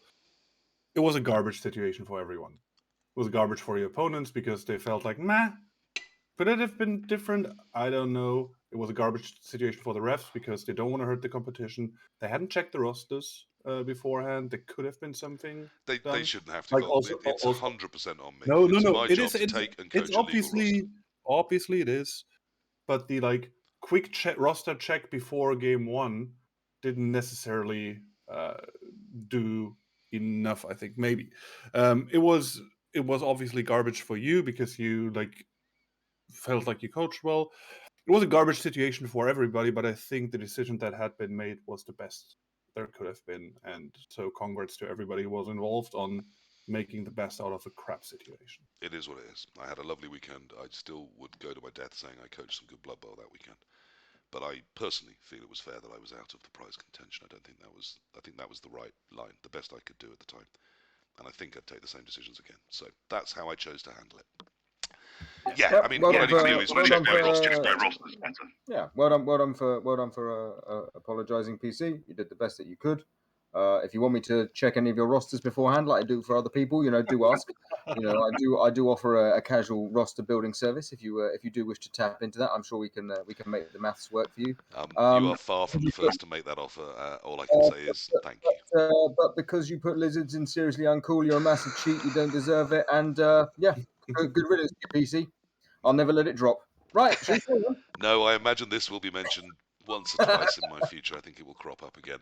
Let's move on to another race, unless, Hargrim, you want to pile in a bit too? I think it's a very honourable decision to just immediately say, I'm pulling out of the tournament. It does cause some logistical errors for a TO. I did offer to. I did try to. Yeah, which is obviously why the TOs say, please keep playing, because it would cause more problems. Taking yourself out of prize contention, very, very honourable. I think it was 100% the right decision on your part. I think it's partially your fault It's for not 100% my fault. double checking, partially for not double and triple checking a roster, but it's also on the TOs because despite the fact that it is such a massive tournament, they have to do one of two things: either manually check every single roster to make sure that there isn't a mistake made, or two, have a template designed specifically for the tournament. Yeah, I mean, there was a fantastic app, and I think the development time went into that, so I don't want to criticise the TOs at all. It was a fabulously run tournament. This is 100% on me. I made the mistake. I should know better. I do know better. I check other people's rosters. 100% my mistake, and I felt mortified, and I still am when I think about it. But we make mistakes. We try and move on. But yeah, I was in a bad place Sunday about it. Don't worry, PC. The Blood Bowl community forgets absolutely everything within weeks. So this will never resurface again. No, you lost a It heart. will, yeah, it will never resurface again. Let's talk about Dark Elves Let's and talk how well about they Dark build Elves. 1150 or Yeah, 1160. let's talk about Dark Elves. Yeah, whatever TV you're at. Oh, and by the way, Stickers Eggs, who was on the last show and strongly disagreed with my Sneaky Git Dark Elf build, would now take a Sneaky Git on any Dark Elf build he builds. He agrees with me that it's just ridiculous. You can wreck some teams with it. And teams like a Dark Elf Mirror, where that's what wrecked him, was a Sneaky Git on the Dark Elves he faced. And in the Dark Elf Mirror I coached, that was what wrecked the Dark Elves I faced, was my Sneaky Git. So particularly teams you perhaps don't have the agency with, you do otherwise. Sneaky Git gives you a whole new, gang of weapons. I loved it, but Dark Elves, they're not cool, are they? They're just not. Are they? Anyone want to speak up for them on the right-hand side of our cool wall? Um, I'm not going to speak up for them being anything other than seriously uncool. Yeah. Because they're still just as efficient as they were last edition. They're still just as strong, if not slightly stronger, because they can take sneaky git on normals. It's just the same old with Dark Elves. There's no change whatsoever. There's no change in variance. I think I played Dardock in the last round at the UKTC, and he built an interesting Dark Elf roster, and he was fielding the Assassin, which I've heard is quite common for the Italians. But it's the same old with the Dark Elf roster. Yeah. I mean, I actually think the fact that they can fit a Sneaky Git in if they want isn't cool. I think it's uncool. I mean, you want to because that's in the new meta. They're very effective, but and witches are quite cool, and Dark Elf itself used to be cool, but I remember very clearly I took my daughter and family, but my daughter was the particular one that this story's about, to the south of France. She'd have been 6. And we were just looking because she swims a lot and even did then. And we were looking for a t-shirt that she didn't mind if she got wet and she could swim in and things. So we're just going through the cheap t-shirts in the tourist tat office shop in south of France. And amongst all the mermaids and dolphins, there were as many pictures of dark elves marketed at 5 and 6-year-old girls, and I thought, that's it, dark elves they're not cool anymore. They've gone through cool to ubiquity. They're in Disney shows. There's nothing edgy or dark about them. Maybe 30 years ago, everyone was like, hey, dark elves, Driz Daward, and that's cool. The elves that are evil, how cool. They're not. They're just boring now. And they've got too many options in Blood Bowl. I mean, my elf solution I've talked about before, take 2 blitzers off the dark elves, so they have to use either runners or assassins or something more interesting. Give those 2 blitzers to high elves, but take 2 of their catchers away, so they become the high armor team that I think high elves should be. and then give pro elves nothing because they've already got 4 catchers and they're the 4 strength 3 catcher team. And then the elves are just a bit more different, and dark elves will get some more interesting builds because 4 blitzers just makes them so boring, but really effective. Seriously uncool, aren't they, Hellboy? The other thing that kind of goes against them in their favor as well is the new leveling system, because now you just go 2 blodge, then you save SBP in season 1, then you turn those 2 blodge into 2 blodge guard, and you level the next 2 for blodge, and then in season 3 you win because you've got 4 blodge guard dark elves, with 2 wrestle witches, or however you want to do your witches, whatever you want to do with the witches, and oh, look at that, now I've won the league very nicely in 3 seasons, going from the bottom of the division to the top of Division 1. And you're not going to be undercatting as you build them because they've got such speed, agility, agency, strong armor, and loads of options and great star access. They win. They haven't got throwing anymore, but then they were always a running and handing off team to me anyway. Volkajo, we can move on, can't we? They're just seriously We uncool. can move on. Skaven. Okay, Skaven. Now, I'm a known rat hater, so I'm going to hang back on this. Let's start with you, Volk. What do you think of the Skavens, the Scavs? Skavens are interesting. They are versatile. There are multiple ways to skill them, to build them. Obviously, there's always the throw a yes or no debate. Do you take a red ogre, yes or no? How do you skill your gutters? How sacky should they be? How solid should they be? They bring an entire tool set of things they can do. They're pretty good at it. I'd say they're still cool because they can just collapse, and you just have to bring that mindset, like Okay. that bit of Chunter mindset, to just try things. Obviously, for Chunter, it never goes wrong. But Yeah, for those that don't know Chunter, he's a Blood Bowl 2 coach, famed for his somewhat aggressive playstyle with Skaven. Very much about getting in your face, using wrestle, using strip ball, using aggressive gutters, continuously attacking balls. And even if it's red, dice uphill, he doesn't mind. He will still come and have a go with his Skaven. I mean, that does make them quite cool, that all-action style, doesn't it? But even with the nerfs in Season 2, just their ability to go for the one-turn touchdown, surely they can't be Sub-Zero with that sort of ability knocking around, can they? Let's bring Hellboy in on this. Where are you on Skaven? I think they're cool. I think they're cool. Something we haven't touched on yet, because we haven't we kind of skipped it, but the leveling system, you can take randoms as well, right? If you're leveling in a league format, right? Yeah. And if we just look at the teams that are in the cool section, Norse do quite well. Norse linemen do quite well on randoms. Human linemen do very well on randoms. And I think that our Skaven line rats do very well on randoms, because that's how you bring the fun into the team. Because okay, we can all sit here as the NAF coaches, and we're clearly discussing things not only in that sense as well, and also are we going to look at are you going to look at a gutter runner and go, well, yeah, I'm going to randomly roll a double on roll a secondary on this, and oh my god, I got a strong arm gutter runner. No, you're going to save for the guard gutter runner if you want to go down that road. However, the randoms on the line rats does add something spicy to it. All of a sudden you could end up with a frenzy line rat that you may not have.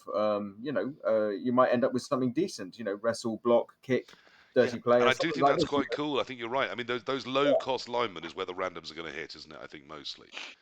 I do know some people making a call for some random secondaries on things like Norse blitzers and Ulfwerners maybe. I'm not so convinced by that because the opportunity cost, you've already saved up so much. To know what you're getting, I think, is so much more important on the positionals. They're pretty cool, aren't they, Hargrim? Rats? I'm a very, very aggressive Blood Bowl player. So when I get to do my thing and let it work, I love playing Blood Bowl. And that's why I want Skaven in the cool box, because you can just play that super aggressive, high pressure game constantly. You always have a shot, you always have a chance, and your opponent still has to be on their toes. One bad dice roll is all you need, and you're in, and you're bish bash posh. Suddenly you're 3-0 up. Yes, their time. Myrmidon Patero says he just hates gutter runners. I mean, I absolutely feel your pain. I despise them. Horrible, horrible little things. But just hating them doesn't necessarily make them uncool, does it? I mean, they are strength No, 2. The wall of rats they're sat behind is all AV7 and only agility 3. Any turn, Skaven are just likely to be deleted. If they fail an early dodge, if you can put them under pressure, suddenly get yourself 3 or 4 hits in a turn, you're turning that momentum. They're in big, big trouble.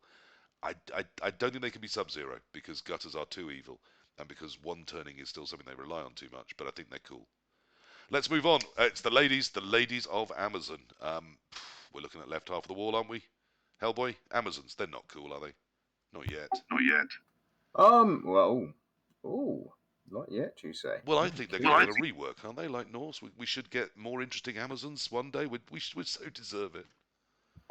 I like Amazons. I think they're cool. Okay, but I think we must remember our Latin. Oh, throwback to the beginning of the show.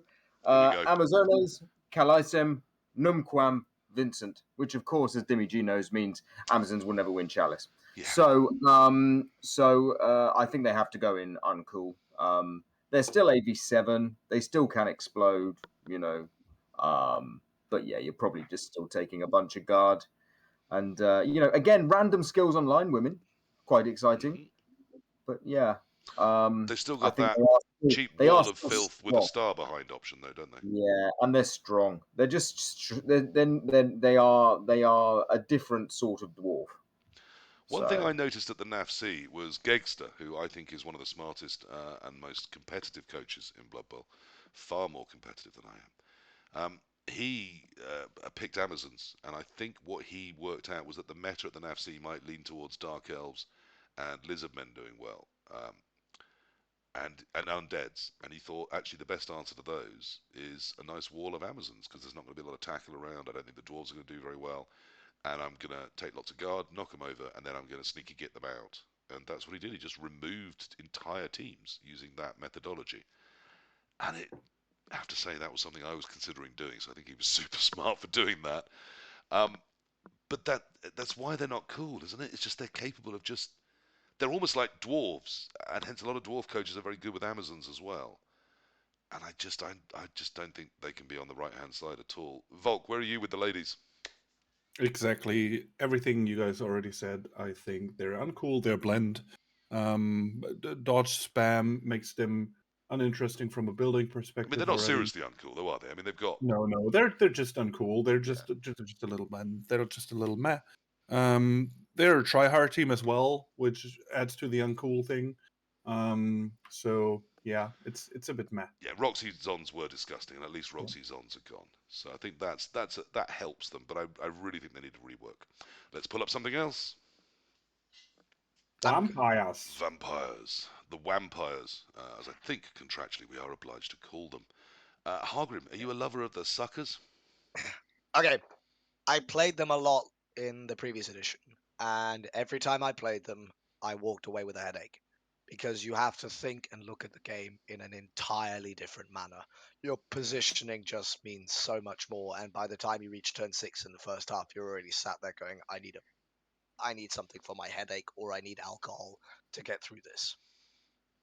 The change to them, where they got animal savagery instead of bloodlust, was a huge bonus to them. And I love the fact that they're now playable. Where before they were so hard to coach because of the way the bloodlust worked. It's just roll that one and you might just be removing a player instead of, oh, I have to break armor first, or I can just choose not to hit my player. You can now choose when you use your animal savagery or not. There's so much more variance, there's so many more options with them. I think they're a Sub-Zero team. Okay, I'm going to drop my 80s reference here and I'm going to go, what you talking about, Willis? Hellboy, save me from this madness. Vampires. Curious. I mean, I played them once. My head hurt. After game one, I looked at my opponent, who happened to be one of the better coaches in the room. Unfortunately, we drew each other round one, and I managed to squeak past him. But I said, I'm done. We've got 3 more games to play. It's a 4-game tournament. I can't think. I think in the hands of a good coach, they can become very seriously uncool if you're allowed to tier, with a tiering system, with stacking skills. We saw it happen already. But I'm Pro's got a willing lot better. to. That really helps them, doesn't it? Pro got a lot better, yeah. But I think that the way that the majority of people are going to play them probably keeps them in the uncool section, I'd say. I think it's uncool cool, but I'm looking at the cool box, and the cool box looks a bit full. So I think we need to put them in the uncool box. Okay, they're not quite in with that gang. They haven't got No, quite that social credit. no, If they sat down at no. that table at Blood Bowl High School lunchtime, the other kids would think, "Hang on, you're pushing your luck here a bit." Volkajo, do you agree? Vampires. Sorry, Nah, Volkajo. What do you think of the vampires? I think they're pretty cool. For what Hogwarts said, like they change the game. It's not just take your 2 DBs, try to sack the ball, try to get to the ball, put your guard in, screen the ball, cage up. It's not that, and it adds a new dimension to the game. So it makes the game more interesting, which is pretty damn cool, I think. I mean, I've just been threatened by the lovely Candlejack, who is, as well as a lovely human and codes the client, so is capable of putting into there some code where I don't get to win fumble games anymore. Is a mountain of a guy, so that's genuinely quite frightening. And he said that vampires have to go into Sub-Zero. I can't do that. I can't put vampires in Sub-Zero because they're I'd put them there. just not quite that cool. But Agrim and me are both arguing for Sub-Zero here. yeah, but Hellboy wants them uncool, and I was gonna let them go cool. Then put them in cool, PT. I'm gonna give them a little bit of agency here. I am gonna let those two overrule us and put them up in Sub-Zero Hellboy. Yes. I think they're just so terrible that if someone's doing that and they turn up with vampires, they kind of go. I kind of go that's quite cool that you're doing that. And a factor for me is that I can't do vampires. I don't get them. I can't make it work, and I'm terrible against them. And I kind of think that's quite cool that there's a race I just don't understand and don't know how to deal with. There is one last That's one of the argument things to keeping put me them in back here. Sub-Zero. Okay, There is one last argument. we've already done that, so It's you can only called, harm it here. But go ahead. it's called I can hypnotic gaze Griff and knock the bugger over so that I can stomp on his face. Yeah, I mean, I do think we haven't mentioned the coolest thing about vampires. I hate hypno cheat. It's terrible, and it's much harder for them to do now. But if they do, you hypno It's cheat easier. all the skills off that player. It's easier to do. So you can, as you say, you can knock him over because he's no longer got blodge. He's just a big fat man stood there. So knock him over, foul him out, and I think that's quite cool. There's a dynamic that really I don't understand and can't counter. That's cool. So Sub-Zero they go. We move on. Black Orcs.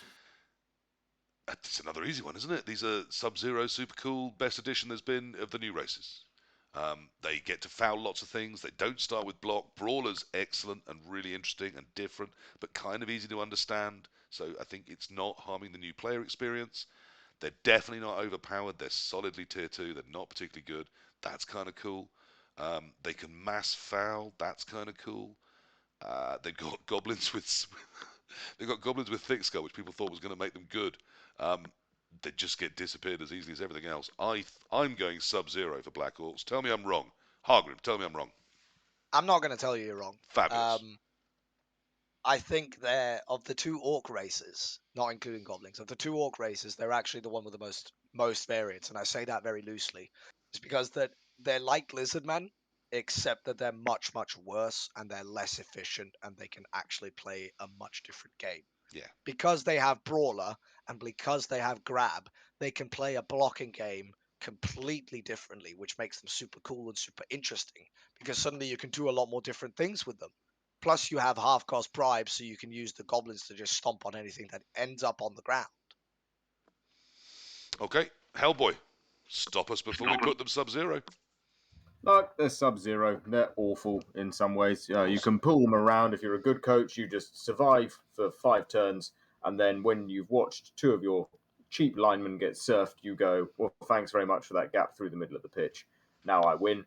And also they're Sub-Zero because they come in the box, and the Black Orc models, the actual Black Orc minis that GW made, Very are sexy. probably the most beautiful minis that I have seen in a Blood Bowl team. I know Khorne look nice. I know the new Norse got people excited, etc. But those Black Orcs are just mwah, mwah. I completely agree, and I'm not that big into my pieces. They are just pieces in a game to me, but those are so sexy pieces. Volk, are we of one mind? People are wrong, but I'm not going to argue for time reasons. And Come on. we move on to Slann. Oh, slann. Okay. Controversial. Don't actually exist, but yet they do, because the NAF have decided in their wisdom that too many of us old bearded men would be unhappy if we could no longer take our slann. So, and we've had a statement about this from the NAF. They weren't comfortable making themselves rule makers, but they have felt they had to. They are there on pogo sticks to ensure that they are the one race that still leaps as leap was before the rules changed. Invisible, non-existent space frogs on pogo sticks.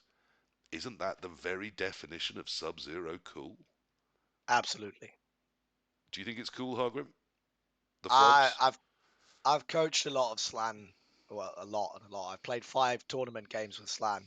They are easily one of the most interesting races to me because your opponent cannot play Blood Bowl against a good Slann player or just against a good coach in general. Miss Sweden has the highest NAV rating with Slann in the world. I've seen the man play Slann once and it boggled my mind because he just saw things that no other human should be able to see with Slann. I think they're cool, they're interesting, they can do a lot of different things. And they're space frogs that jump around. What's not cool and what's not to like about it? Hellboy, you're a sane conservative man that loves the status quo, and I would imagine thinks of William Rees-Mogg as someone you would like to get to know. Surely, space frogs that don't exist jumping around on pogo sticks, it's the least cool thing in Blood Bowl, isn't it? Yes, they're seriously uncool because they just destroy my lizards. So they're going in seriously uncool. End of. I'm not having it. They're wood elves but better. Worst possible matchup. I don't want. I spanned my dwarfs into a Kislev coach, not a particularly good one, and Kislev, as Slann are known on the Blood Bowl 2 client, and he just 3+ every piece every turn, and it worked. And Yeah, I mean, then Heat don't get me took wrong. 5 of my players out, so despite him starting the second half with 3 players less, the Heat dealt with that with him, and then he just did the same again. Destroyed my team. They're hateful, aren't they? Hateful. Yeah, don't get me wrong. I really want to try them. I've got the beautiful Grebo Games team. I want to try them. I will play them so long as they survive. Is that because you think they're broken and quite good? Yes, versus lizards. They're horrible. Get rid of them. But because lizards are in seriously uncool, there's no way I'm having Slann. There is nothing you could say that keeps Slann from moving away from seriously uncool, in my opinion. Yeah, I think it's a very tricky one, and I don't know if we can really solve this argument here. I mean, they have cool things about them, they have uncool things about them. It's a tough one. Maybe just uncool. I don't know. Turns out, though, unfortunately, I've been slightly misleading you. This isn't a tough one. I do have to warn you that we have had an official communication from Purple Goo.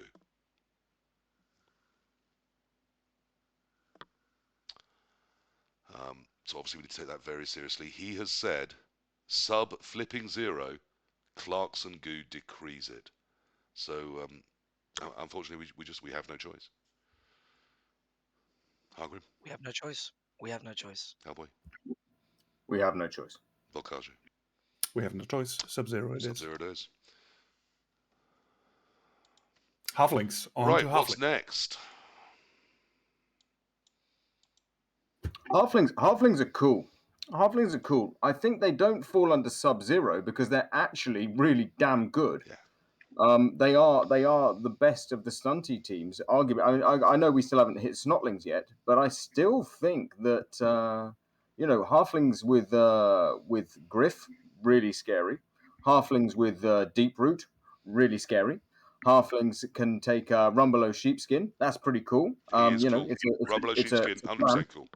Yeah. But so you would think that these things might tip them into Sub-Zero, but actually they're just super competitive. Yeah. You can take Sidestep, and you've got your Fend hefties. You've got a Leader Caddy. in terms of that as well. You know, you can do a lot of nasty things with the halfling team. You know, I think when coaching when them you get for a start, yeah, horrible thing to do. yeah. Look, I think it's an interesting story, the trajectory of halflings of late. Um, Famously, I'm not a big fan of the flings. One of the reasons I'm not is because of their, until lately, uniformly awful playstyle. You knock things over with your two grape trees that aren't loner because life's not fair, and then your tiny, pathetic, terrible, awful little fat things go round them and kick them in the face. And then they got hefties and catchers. And I thought, okay, we're finally going to get a little bit of variance in halflings. We're finally going to get some different builds, some more interesting tactics. And then they got super good and access to all the best stars. And instead of things like the two dirty girls build, which was already at times a little bit overpowered, some people said, they've now got, Morgan Deeproot. They're just going around ending things. They're cruising a 53% win rate across NAF competitions. That's not cool. They're not cool. They are an overpowered griefer team. Hargrim, are we wrong? Are flings in any way cool?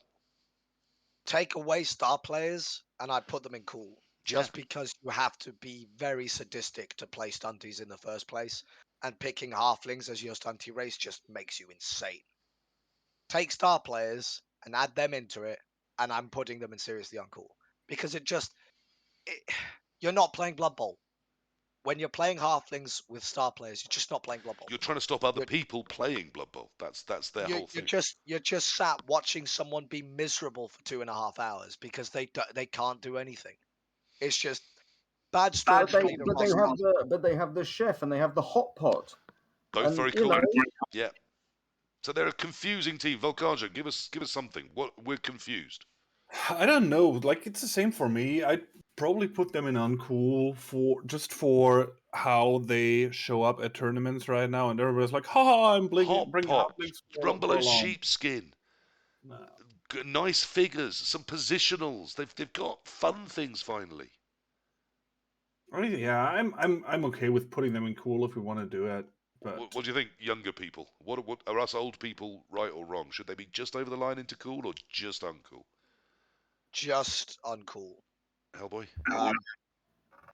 my opinion counts for nothing. No, hence I'm giving you this one. Where you put them now is where they're going. Are you sure? You promise me? Yes. They're cool. All right, uncool it is, Volk. That's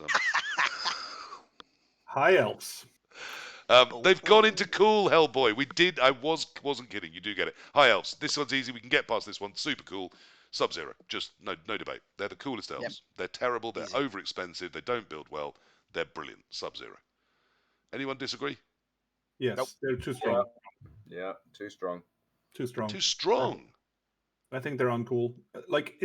And people mistier them. Like in Eurobowl rules, they get about 58 skills because everybody's like, "Oh, let's give the poor elves a push. Nobody plays elves anymore. Let's buff the high elves."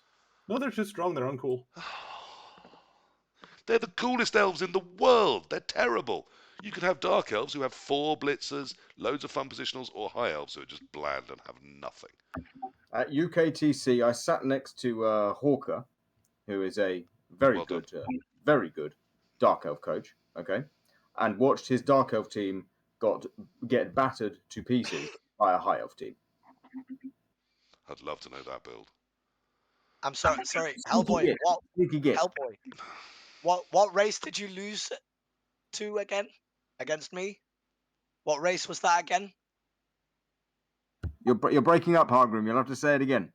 Yeah, I beat him with high elves. That's why he hates them. Easy Okay, so this is Sub-Zero. a personal vendetta by Hellboy against the team he doesn't know how to deal with. Yeah, I see. It he's all makes too sense. biased. Too biased. So why He's is just mad.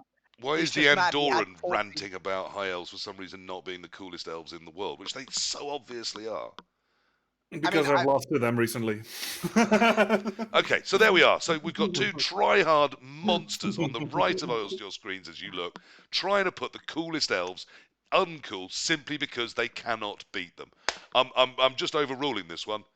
Sub-Zero, right now. That's where it's going. It's my show. I get to decide.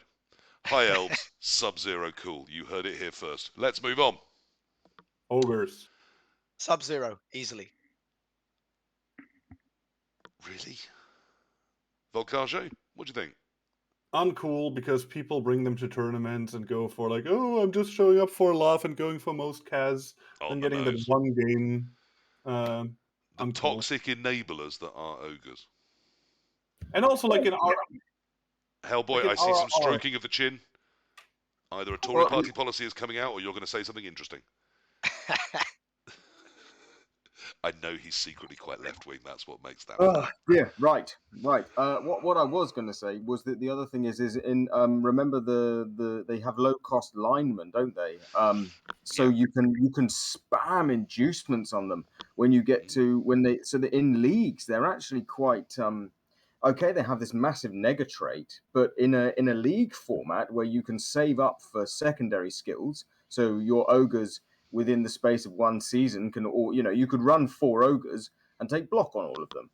And then you're still getting inducements, even though you've got quite a high, what would appear to be quite a high team value, because oh look, the insert number of remaining noblars here, all low cost linemen, so All you're free. gaining.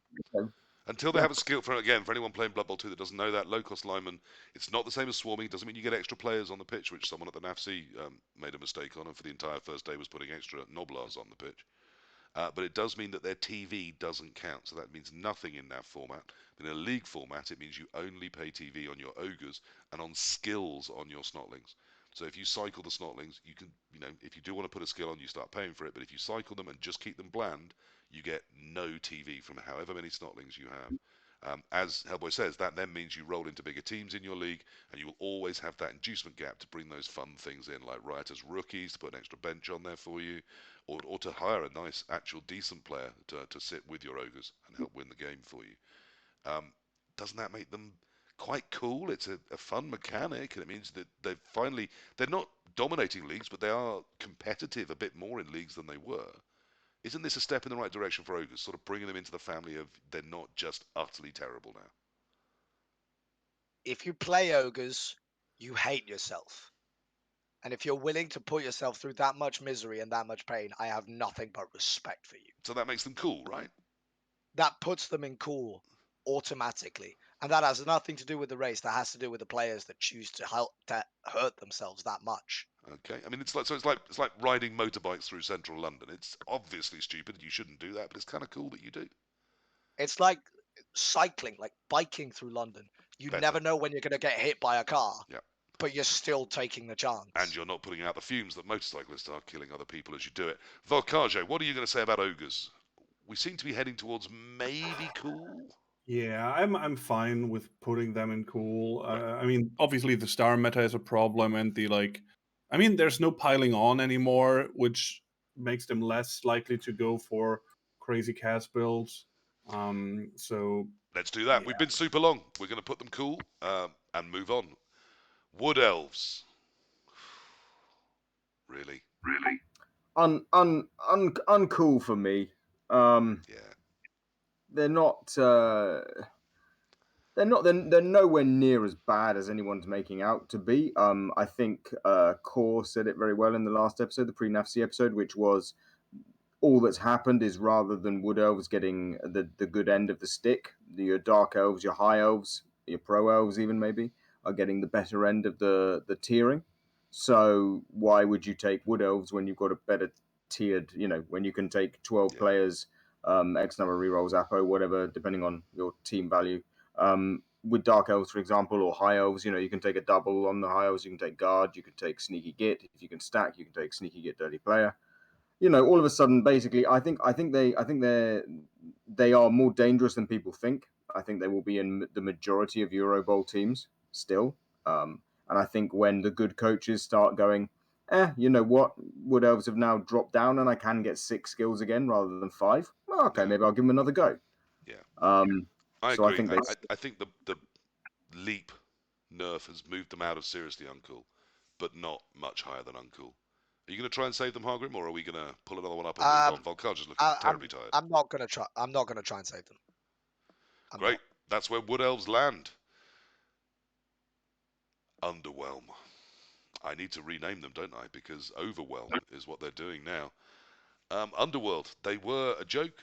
sprue-based design gave us something interesting, and then the nerds of Blood Bowl broke it and destroyed everything with them. Where do they stand now? Volkajo, where are you wanting them? They are interesting, aren't they? Yeah. Like they bring new stuff to the table. They bring new builds. Now it's not every team bringing a 12 or 11-man roster to the table. It's people bringing 16-man roster, even without Yeah. stars. And it adds to the meta. Doesn't And that mean they're super therefore, cool? Everyone wants to do them. There's all sorts of ways of doing them. They broke the game. We've unbroken it, and they're finding other ways to try and break it. Aren't they Sub-Zero? Chat no, wants them Sub-Zero. no, because they turned from like a fun meme thing into something super tryhardy, and that's why I wouldn't put them Sub-Zero. And whereas a gutter runner's not cool on rats, having a gutter runner on Underworld, that's cool, isn't it? Hellboy, surely, come on, Sub-Zero. Agree with chat. Be the man of the people that in your heart you desperately want to be. Yes, I think they are. I think they are very, very smack bang on cool. Okay. Because GW had to rewrite their own rules to make them not so good, right? And I think they go away from Sub-Zero just because when in the hands of someone who understands how sidestep works, you really hit problems. You Yeah. know, they are really good, but they are. I think they are. I think they're cool. I want to play them. You know, I never thought I'd want to play Underworld, Yeah, me but too. I want to play them. I I want. bought on eBay for only £25 a painted team of ogres. And the main reason I did that was to get the snotlings so that I can use them to build out what I've got, because I've got everything else I would need. So I can now put Underwhelm on and have some snotlings there with them too. Because I want to play them. I just think that looks really fun and all sorts of things they can do. And me having 14 players on the pitch when someone else has 11, I like the idea of starting a drive that way. But that slightly makes them uncool, doesn't it? Because I'm doing that because I'm a min-maxer that wants to win games. So I think cool is where they belong. Anyone unhappy with that? Hargrim, are they cooler than that? No? Are they?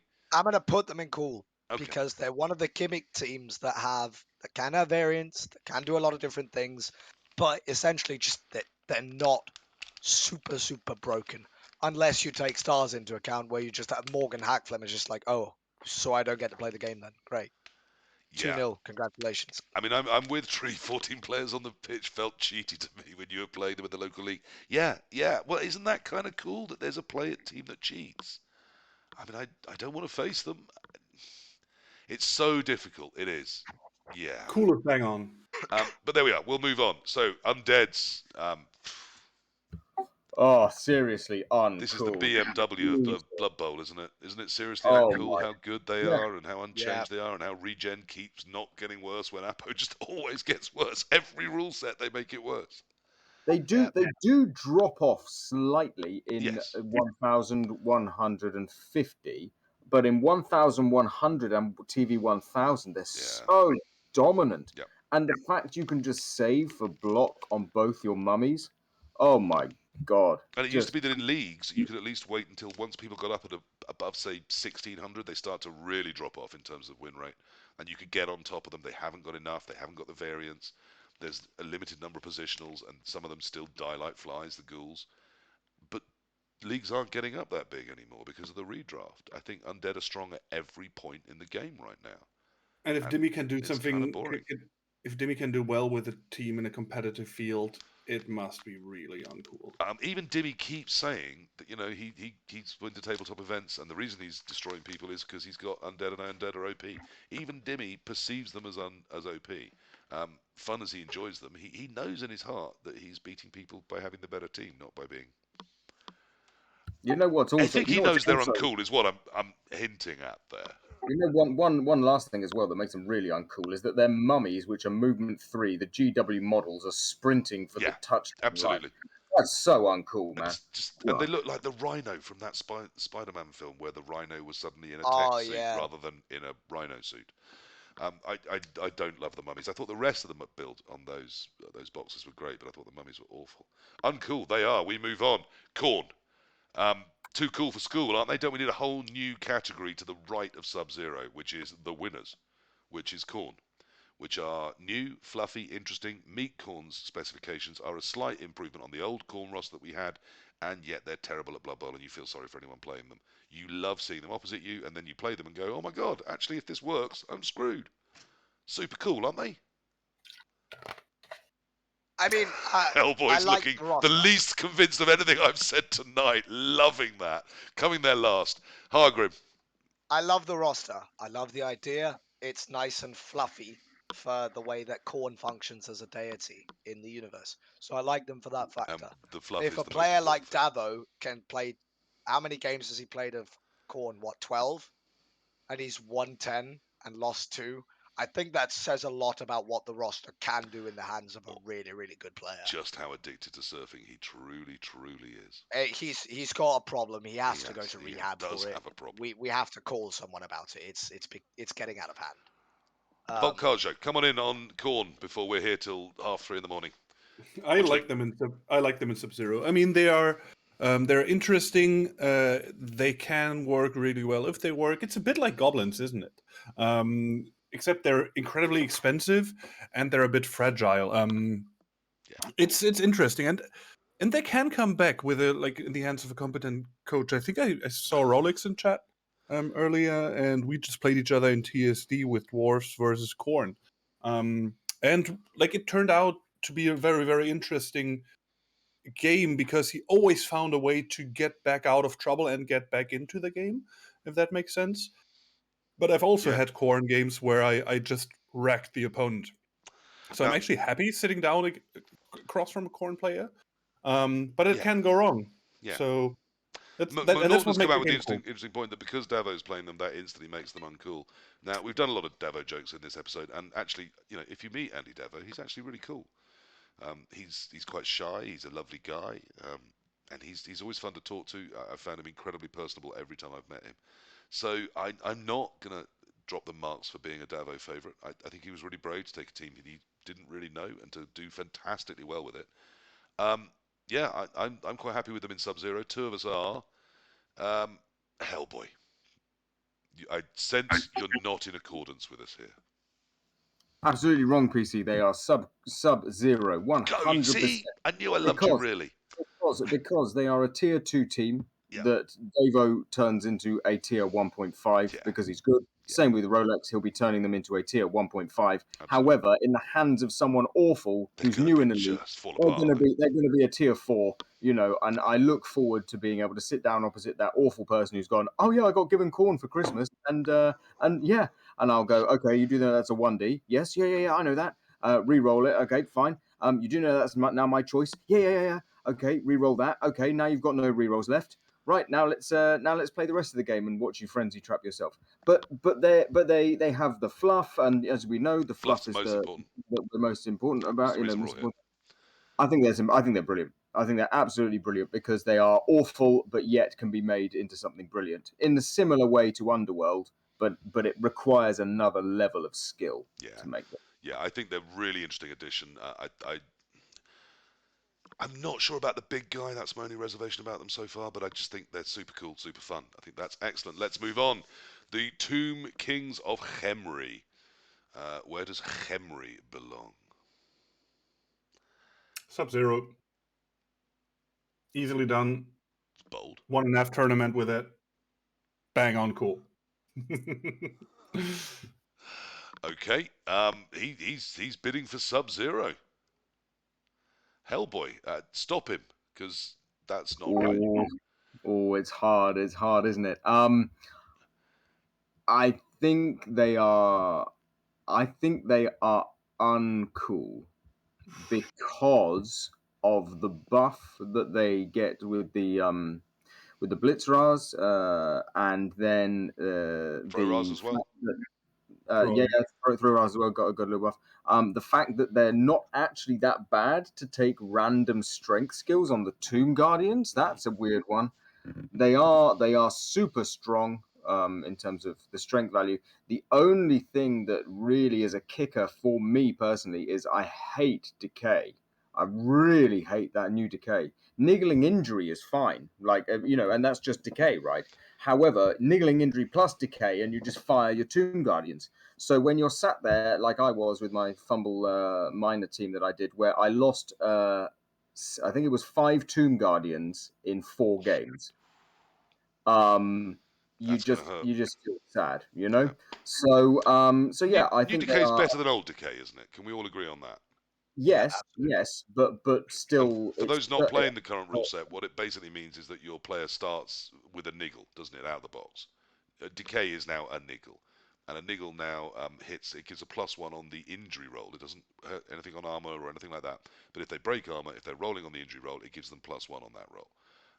And Decay gives them +1 on that roll too. So as Hellboy says, if that's suddenly a +2, we've all played with +2 in this rule set. We know what it does to a bell curve. It's pretty vicious.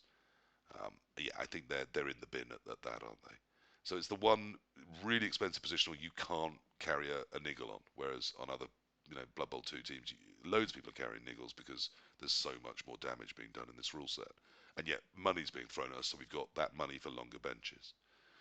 I kind of agree. I don't want them Sub-Zero, I'm afraid, Volk. I just think they are kind of cool because they lack, agility, because they struggle in the rain, because you're always going to be limiting yourself. So they're not super uncool, but they're just so strong, and there's a really limit to the playstyle on them.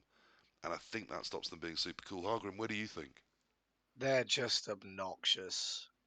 It's that you never feel like you can do anything against them unless you yourself are playing a bunch of big guys on a team. I never feel like I can fight them. I never feel like I can play any form of positional game. It feels really, really difficult. And I'm putting them in uncool because having four strength 5 big guys with movement 4 and no nega traits other than decay, which is a +1 on the Yeah, casualty I've been roll. corrected in chat, Not, and yeah, yeah, I'm right. They're right. Sorry, I'm wrong.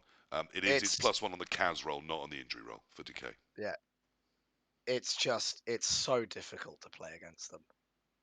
And it's challenging in the first place, but it's just obnoxious to deal with. It's all And right. They can the, go in uncool. the one blitz a turn they get, they're gonna knock you down because they're gonna get 3 dice. Then they're gonna foul it because they're definitely gonna have a dirty player, and it's the same thing every single turn. And then suddenly you're sat there going, "I have 2 players left on the pitch.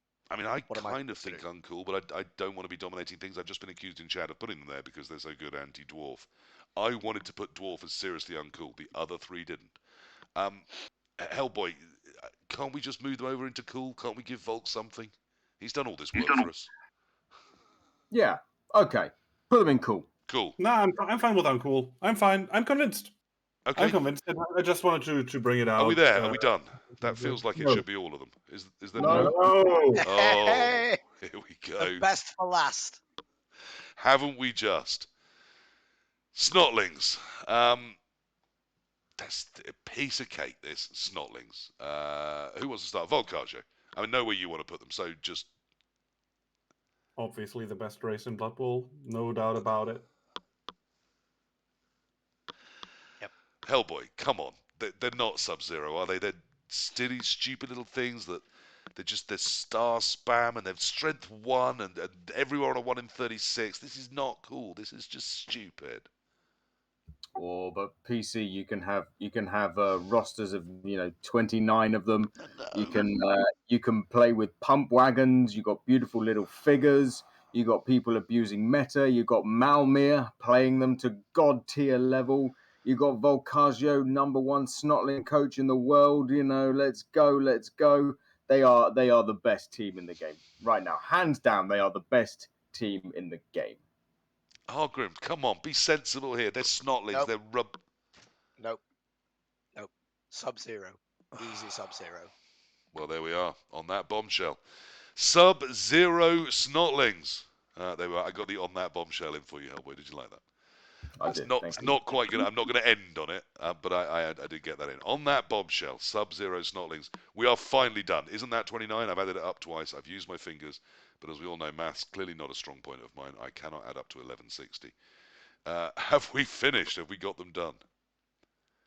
Very quickly, as a goodbye, because this has been a monster of an episode. Thank you very much, guys, for staying with us and getting through this. I really wanted to do this as the end of season 2. One thing that you think we've got wrong, and where should it be? I think I know what Hellboy's going to say. Hellboy, what's the wrongest thing on that cool chart? High elves. No, of course not. It's lizards. It's lizards, You're wrong. PC. You're wrong, and we It's all know it. lizards, PC. No. Ah, Hargrim, what's wrong, and what's the wrongest thing there? Amazons. They should be in seriously uncool because they're just dwarves, but much, much worse. Volkajo, And what's the honestly, wrongest thing on our cool wall? Orcs, because they're not cool, they're just too bland and boring.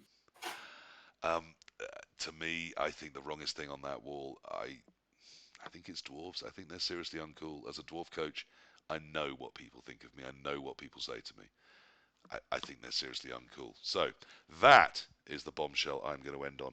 It has been super, super late. It has been super, super long. I want a huge thank you to Hargrim, to Hellboy, to Volkajo particularly, who as always has done all the real work behind this. When this goes out on YouTube, please do smash a like, and then lovely to see you full-faced, Volkajo. You're a beautiful man. Please do smash a like. Please do think of putting a comment on any of them, because that's the only way these get searched around. I don't monetize them. I can't afford to pay to get them up the search engine optimizer. I'm doing what I can to put this content out there. If you're enjoying it, please do try and share it around. This will be on Spotify.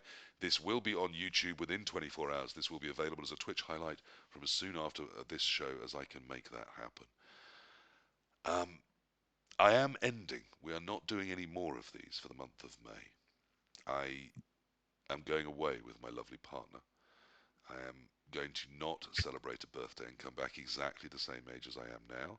But I do have some plans. I am going to do another season of One World, One Blood Bowl, at least one more set of shows. So I've got all sorts of ones we're going to get going. We're going to do the one where we bring in Blood Bowl, the next generation. We're going to do the one where we bring the collectors in. We're going to do the one where we bring the makers on board. We're going to do another one about how we run leagues and what that's like to admin them and to play in them, and a league structure, because we haven't done enough on leagues yet. I am open to other ideas. The One World, One Blood Bowl in my Discord will remain open. Feel free to drop some ideas by, or just drop some feedback. That's been the season 2 of One World, One Blood Bowl. I hope you've enjoyed the content. Do let me know if you have or you haven't. Ultimately, though, I'm going to keep doing the stuff that I enjoy, because that's why I'm doing this. There's certainly no money in it, and it's a load of grief. But I'm enjoying doing them. I am just going to stop this one. I've no idea where to send you on to, and I've got way too much stuff up to try and raid you anywhere successfully. So thank you very much. I might be on later playing some Blood Bowl. If not, I'll be around in the next few days before I go on my holiday. If you like One World, One Blood Bowl, I hope to be back in very early June. For now, that's me saying good night. Anyone else want to wave and say goodbye? There you are. I see. What lovely, well-trained people.